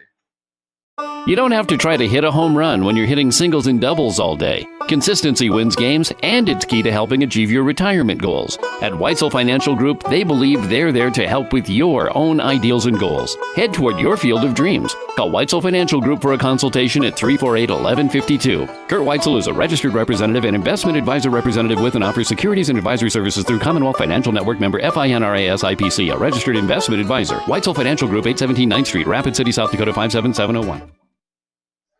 Cody Brooks coming on to pitch for Cheyenne here in the bottom half of the third inning. Now he is making his 6th appearance of the season. So he comes in with the score of 13-3, Post 22 leading. Brooks has 1 loss on the season. He's pitched 12 innings, allowed 9 hits, 4 walks, 10 strikeouts, An earned run average of 4.08.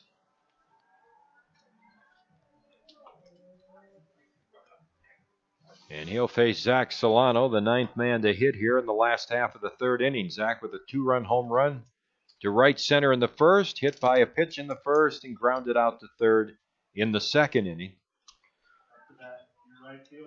So Deming at third, King at second, Paz at first, and a 13-3 post-22 lead here in the last half of the third inning.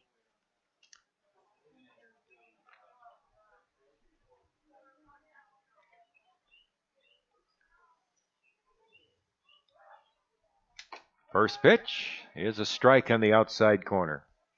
Andren went 2/3 of an inning, allowed 3 hits, 3 runs. All of them were earned. 3 walks, no strikeouts, a hit batter, all on 31 pitches. Here's the pitch, and it's a ball, and it's 1-1. A lot of free passes from the Cheyenne staff. That's 8 walks, 2 hit batters, 10 free base runners, plus the 2 errors, 12 free base runners. I think that's Andren back at short, isn't it? Pitch gets away. Here comes the run trying to score, and the pitcher doesn't get to the plate soon enough to cover. And in to score comes Deming. Carter's an alert base runner. Boy, he took off and scores a run. 14-3 post-22 runners at second and third, but Banks, the pitcher, was standing around, and if he would have gotten to home plate quickly, they probably had a real good chance of getting Carter. Completely agree. Brooks was very slow coming off the mound. I don't even think he recognized it. Poor Hastings had to try and run it down himself. 2-1 on Solano. Here's the pitch. Swing and a miss. Pitch was up, a breaking pitch away, and it's 2 balls and 2 strikes on Zach.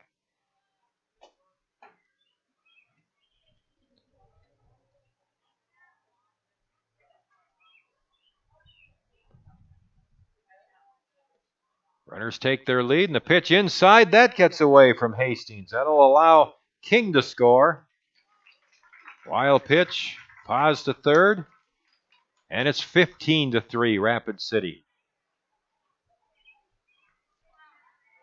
Well, now if you're Brooks, this payoff pitch is critical because you either keep this hellacious inning going on if it's ball, or if Solano puts it in play, or you can finally stop the bleeding and transition back to offense for the top half of the fourth. Here's the pitch. Check swing. It's inside for ball 4. So that'll bring up Timmy Paris. Timmy's been called out on strikes, bounced to third, and been hit by a pitch earlier this inning and scored a run. In fact, he started this whole inning off. Here's the set by Banks and his pitch. Foul back. 1 strike.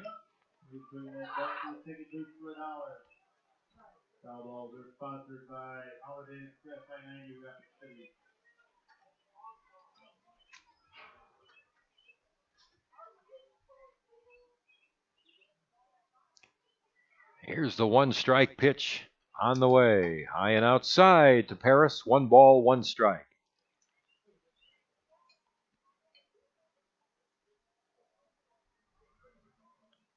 (15-3). Post-22 leading. Their season high for runs, of course, the first game of the season when they scored 18. There's a line drive to second and caught by Vite. Timmy hit it sharply, but right at Vite at second base. And post-22 is out in the third inning, but they score 5 runs in the inning. There were 3 hits, an error, and a man left on base. 2 men left on base. So I'm going to go take a nap. Mark will come on here for the 4th inning. It's 15-3, post-22 leading. You're listening to Post-22 Baseball from the Anytime Auto Sales Press Box on ESPN Radio, Rapid City. Why do so many business people trust us?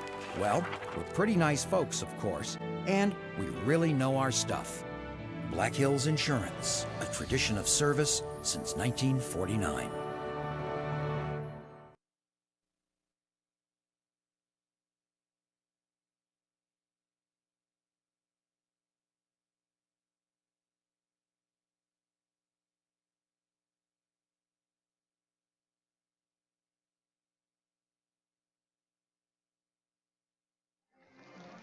Well, as we come back for the top half of the fourth inning here at the Fitz, the day of Colton Sherbinski has come to an end. What a great performance he had on the mound for the Hardhats in his first start of the season. Colton Sherbinski ended up throwing 56 pitches for the Hardhats. 3 innings of work. He only allowed 4 hits, 3 runs, all of which were earned. He had 5 strikeouts to his credit and 2 walks to go along with 1 hit batter. And as of right now for the Hardhats, he is the pitcher of record. He now gives way to the young Tommy Wall, who comes out for another relief appearance this season. Tommy Wall will make his 5th appearance on the mound for the Hardhats. He's averaged about an inning per appearance with 5 2/3 innings under his belt, an ERA of 3.71. This will be his 4th relief appearance. He has 4 strikeouts to 2 walks. He's allowed 10 hits. And he will face 8, 9, and 1 in the Cheyenne order. Brandon Todd, Nico Vite, and then back to the top of the order to Braxton Innes. So Tommy Wall, first pitch in relief here in the top of the 4th, is high and inside, buzzes the tower for ball 1. Stats across the board for Cheyenne through 3 full innings of play. It's 3 runs on 4 hits with 2 errors on defense. And on the other side of things for the Hardhats, it's 15 runs on the power of 10 hits. Not a single blemish in the field. 1-0 from Wall, swung on and fouled. And the count evens up now to a ball and a strike. Brandon Todd in this game was strikeout number 2 out of 5 recorded by Colton Sherbinski. It was a backwards K in the scorebook. 1 of 2 of those. Ball and a strike now from Wall. Full windup and the pitch is high. 2 balls and a strike now the count. Nico Vite on deck was the 3rd of 5 Colton Sherbinski strikeouts. His, though, was swinging, and it was good enough for the 2nd out of the top half of the 2nd. No defensive substitutions for the Hardhats outside of Wall. 2-1 is fouled. 2-2 now the count.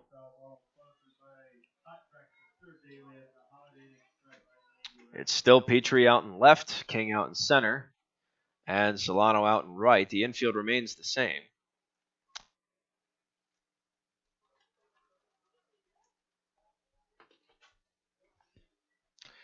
Two. Misses low and away, and the count goes full now from Wall to Brandon Todd.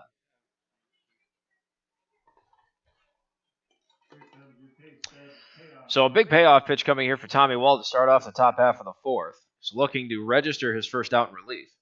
They call it the pay stubs payoff pitch. I hope that's true at the end of the month. Payoff pitch here from Tommy Wall. Swung on and missed, strike 3. So strikeout number 1 for Tommy Wall in relief, and his first batter faced. That will bring us to Nico Vite, the second baseman. Braxton Innes will wait on deck, back to his normal position over there at center field. So Vite playing second, a 9-hole hitter, 6 for 12 against the Hardhats this season. 0 for 1 in this game. First pitch is fouled into the meshing, and the count starts off 0-1. I was ready for that foul ball. I misjudged the meshing. I was ready for that one. No balls and a strike to count. 0-1. Swung on and missed, strike 2. The count goes to 0-2. See, Tom thought I was flinching at the foul ball. I brought my hands up. He says that he knows it was a flinch, but I'm going to have to disagree with his wise opinion there. 0-2 from Wall. Misses low and away, and the count goes to 1-2. I promise you I'm going to catch one this season. Give me that weird look every time I mention it, but I'm going to catch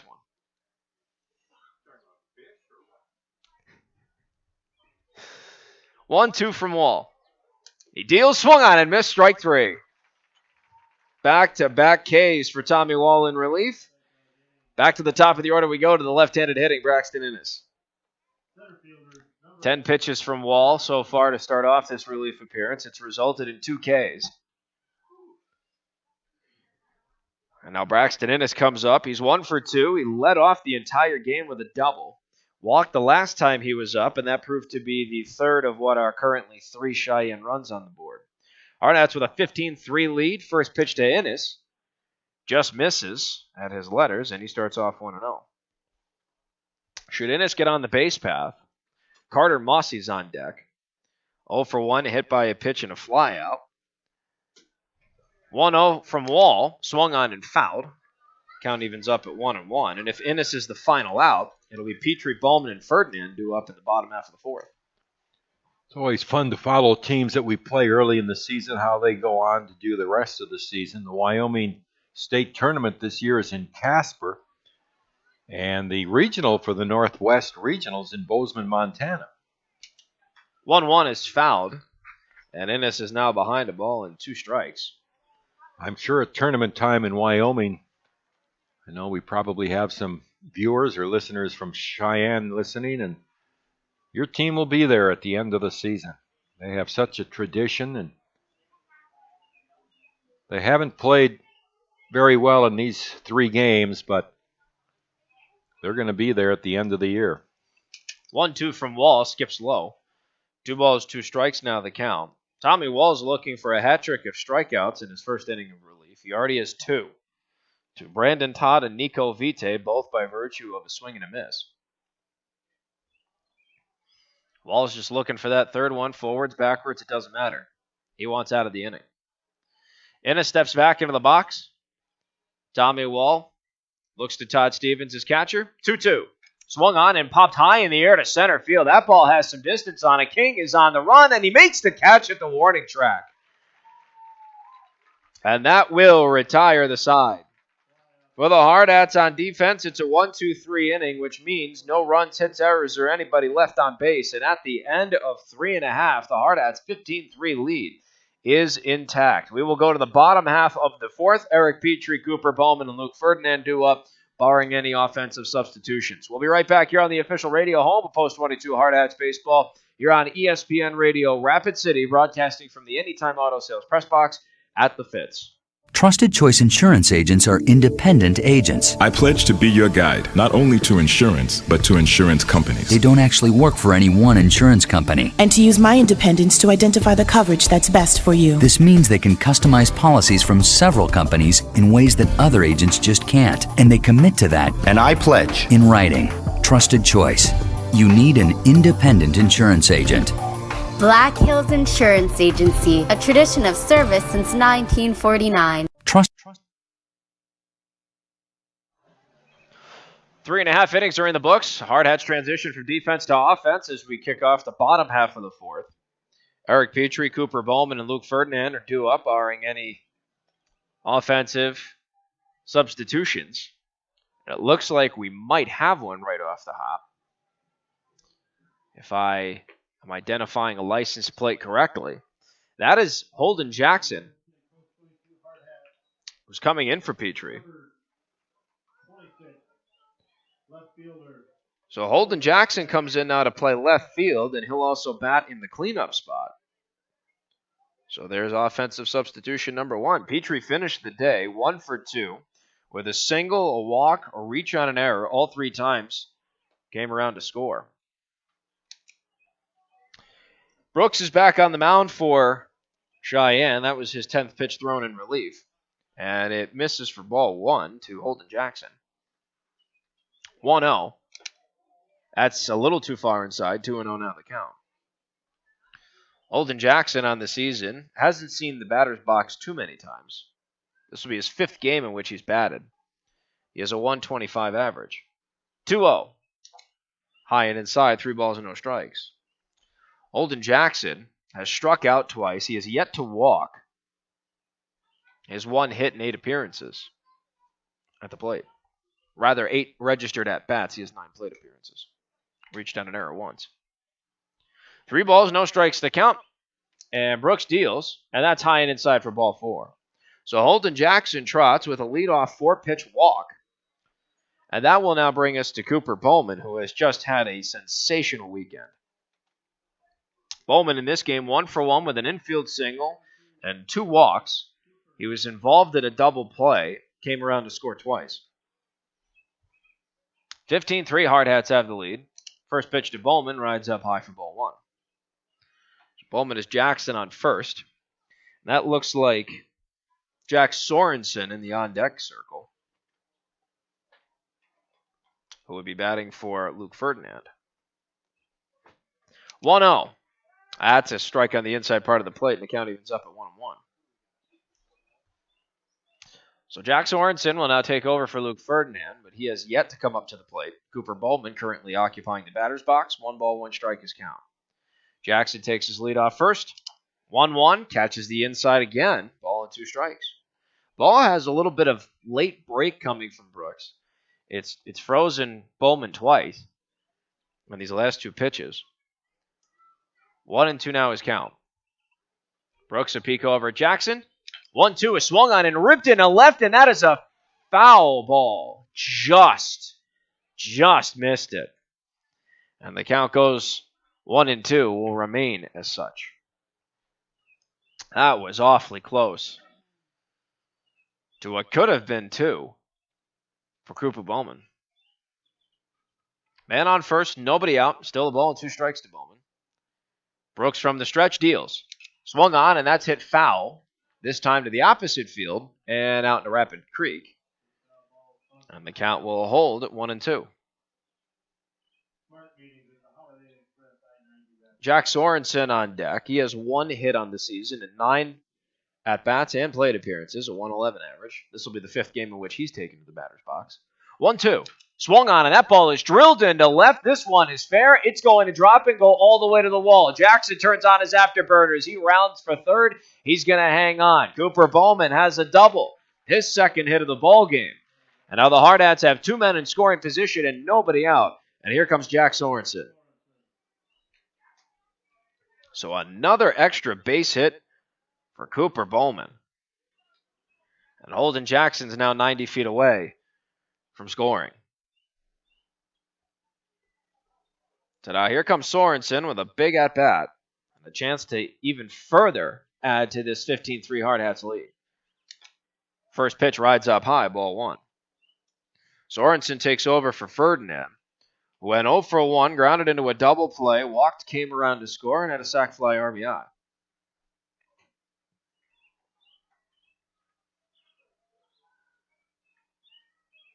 One 0 to Sorensen. That's a strike on the outside part of the plate, and the count evens up to 1-1. Todd Stevens, the catcher, is on deck. What a game he's had, both offensively and defensively.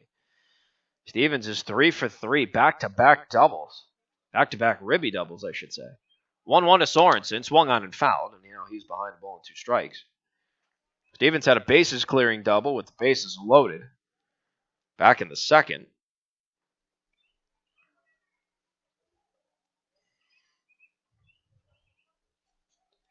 Ball and 2 strikes now the count for Sorensen. Brooks deals. Swung on, and that ball is hit high in the air to first. Underneath, it's Carson. He'll make the catch. So there's 1 man down. The pop 3 charged to Sorensen. Still 2 men in scoring position, and now the red-hot dynamite Todd Stevens is up. Again, 3 for 3, an infield single, a run scored, a 3-run RBI double. Stranded at 2nd, back in the 2nd. An RBI double and a run scored back in the 3rd. 2 men in scoring position for him this time. First pitch, a called strike. 0-1 the count. Carter Deming is on deck. He's fresh off of a bunt single. His first hit of this ball game.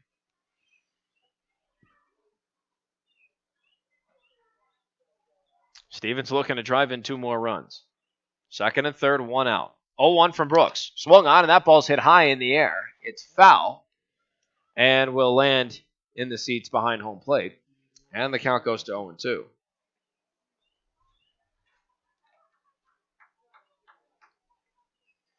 So Stevens behind a bit. No balls, 2 strikes to Brooks.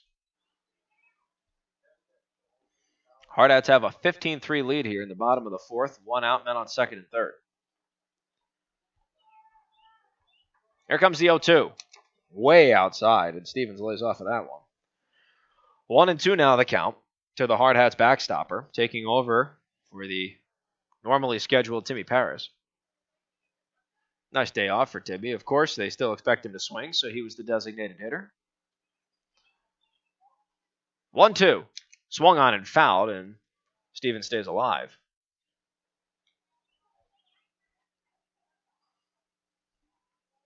Quite a battle of an at-bat here for Stevens. I believe this is the 6th pitch of the at-bat. Coming up. Ball and 2 strikes. Brooks from the stretch. Deals his 1-2. Caught him looking. Strike 3 on a breaking pitch that went low and away. I think arguments could be made that should have been ball 2, but it's irrelevant at this point. So Stevens will go to the dugout. 2 down, men on second and third. That'll bring us to Carter Deming.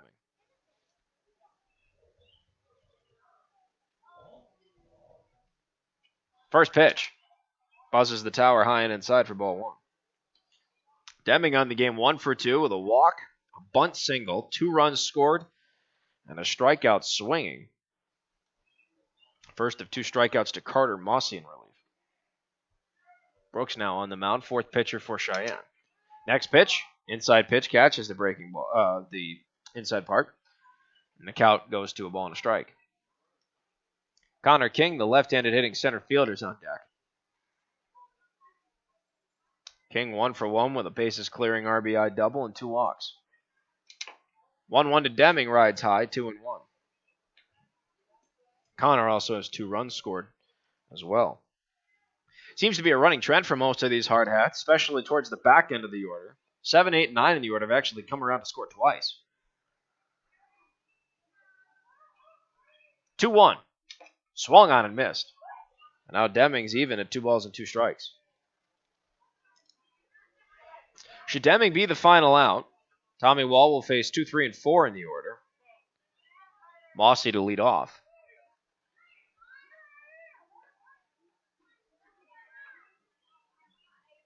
2-2. Swung on and missed. Strike 3. That's the second time in this game that Deming has struck out, and it's the second strikeout issued in relief by Cody Brooks. So for the Hardhats, no runs on a hit with no errors, 2 men left on the base path, both of which were in scoring position. And at the end of 4 full innings, the Hardhats still have a 15-3 lead under their belt. This is the first inning of the game in which the Hardhats have failed to plate a run, but they still have a sizable 12-run advantage. I'll be right back with the top half of the 5th inning in just a few moments, folks, here on the official radio home of Post 22 Hardhats Baseball here on ESPN Radio, Rapid City.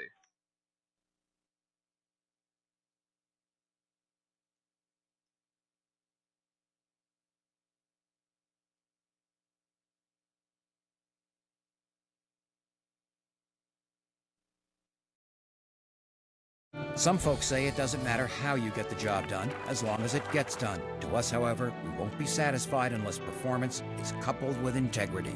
Black Hills Insurance, a tradition of service since 1949.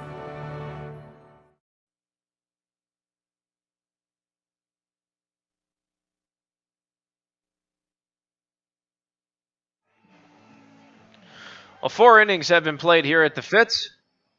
Hardhats with a 15-3 lead, looking to keep it that way as they transition back to the defensive side of America's pastime for the top half of the 5th. Statistically across the board for Cheyenne Post 6, the Sixers have 3 runs on 4 hits with 2 blemishes in the field. And the Hardhats have 15 runs on 11 hits with no errors on defense. Tommy Wall back on the mound for the Hardhats. Holden Jackson once again taking over in left field. And Jack Sorensen taking over at first. I almost called him Jack Oberg for a second because Jack Oberg also had the name Jack, also wore the number 30, and also played at first base every now and then. The Big O, I like to call him, also a very gifted hockey player himself. Here comes Carter Mossy to lead off the top half of the 5th. 0 for 1 with a flyout and a hit by pitch, and his first pitch is scorched down the third baseline, but foul, and he starts off 0-1. Jack, one of my favorite stories of Jack, Oberg that is, comes from the Gopher Classic, my first season calling for Post 22. He hit a 328-foot home run when left field was 330 feet. Next pitch skips away, ball 1. We're playing at Excelsior High School in Minnetonka, and he hits a towering fly to left, goes over the left fielder's head, bounces, goes out of the park, and instead of giving him the ground rule double, they gave him the home run, much to the disappointment of the opposition. 1-1, fastball, called strike. Right down the pipe, ball and 2 strikes now the count. Sounds like a gift to me. I remember calling the game with Teddy Leifold, my partner at the time, and we couldn't believe it. It's a 328-foot home run and a 330-foot left field. 1-2 from Wall to Mossy. Swung on and missed. Strike 3. 3 strikeouts on 4 batters faced for Tommy Wall in relief. That's going to bring us to Ryan Andren. Brings up number 3, Ryan. Just a reminder, our next broadcast will be Wednesday night. Spearfish will be here 7 o'clock for the first pitch. Our coverage begins about 6:45. That's Little League night on Wednesday night. First pitch to Andren, swung on and missed. 0-1 the count. He's 1 for 2 with a 2-run RBI double back in the second. That Little League night should be fantastic. Again, we talked about the Little Leaguers standing on the field with their position players. 0-1 from Wall. Misses low and away, and the count evens up to 1-1. Got to be such a great moment for those kids because they look up to these hard hats as rock stars. Those are people that they try to model their games after. Ball and a strike from Wall, full windup. Pitch swung on and missed. I think he took something off of that one. High changeup, 1-2 now the count.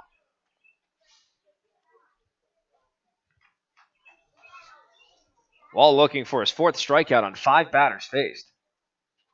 Putting in a gem in relief. 1-2 from Wall. Swung on and chopped foul. Coach Hers couldn't hang on to that one. And the count will hold at 1-2. 4 batters in a row retired by Wall, and if you look at him coming into the game, 5 2/3 innings pitched, he had allowed 10 hits. 1-2. Swung on and popped foul. That's going to go into the stands first base side. And the count will once again hold at 1-2.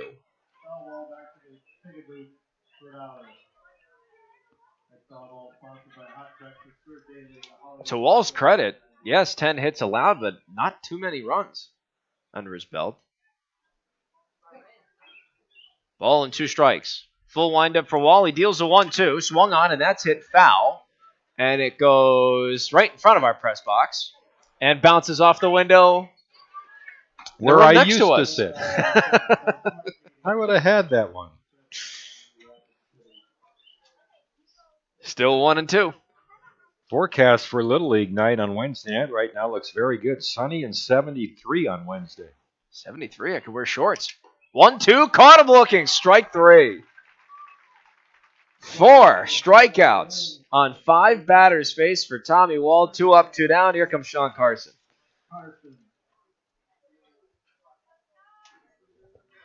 What a solid relief appearance for Tommy Wall. Hard Hats with a 15-3 lead here in the top of the 5th. First pitch. Swung on, and that ball's hit high in the air to center field. Connor King tracks. He is at the warning track, and he will make the catch. And that will do it. That will end the game prematurely. Only 4.5 innings of regulation played, and just like that, the Hard Hats take the win and the sweep of Cheyenne this weekend. 15-3 the final score. Tom and I will recap the game in just a few moments.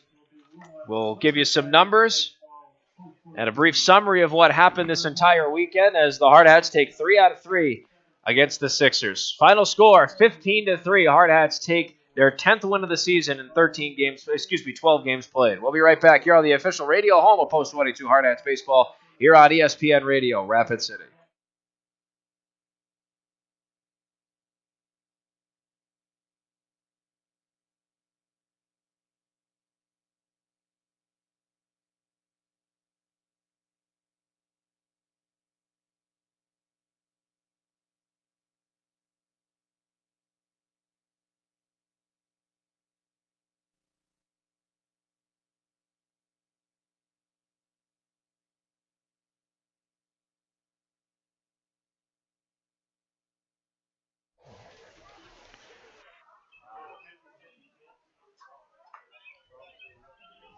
Post 22 wins by a score of 15-3, and they sweep this 3-game series against Cheyenne.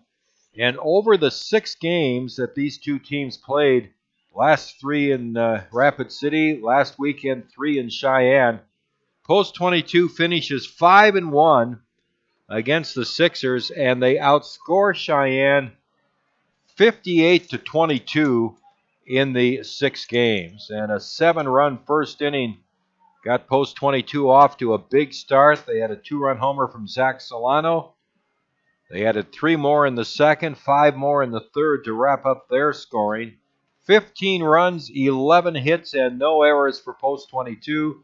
3 runs, 4 hits, and 2 errors for Cheyenne. Post 22 now 10-2 on the season, and Cheyenne drops to 10-6 on the year. Starting pitcher was Colton Sherbinski for Post 22. And Colton worked, 4 innings in the game, or did he work 3? He worked 3 innings and gave up 3 runs, gets the win. And then Tommy Moore, 2 innings, 6 up, 6 down, 4 strikeouts in the game for the Hardhats. So Post 22, assaulted here in the press box. 15-3 win, Mark, and I guess Coach Messer really couldn't ask for much more than what he saw these last 3 games. Another complete game. The power made it work. Pitching was stellar with Sherby and Tommy Wall going with the appearances that they did. Congratulations to Colton Sherbinski, his first win of the season. 3 innings pitched, 5 strikeouts to 2 walks, and 56 pitches of work, 3 runs on 4 hits, and then Tommy Wall, 4 strikeouts on 6 batters faced in 2 no-hit innings in relief. He was spectacular. And then the defense, not a single blemish in the field. They turned everything that they could. Obviously, no double plays in this one today, which was unfortunate, but nonetheless, they were pristine. Not a single error, and we saw some great things once again. A complete game in all 3 phases from this Hardhats club to get the sweep. And 2 games, as we said, coming up this week. Wednesday night, 7 o'clock, Spearfish here for Little League night.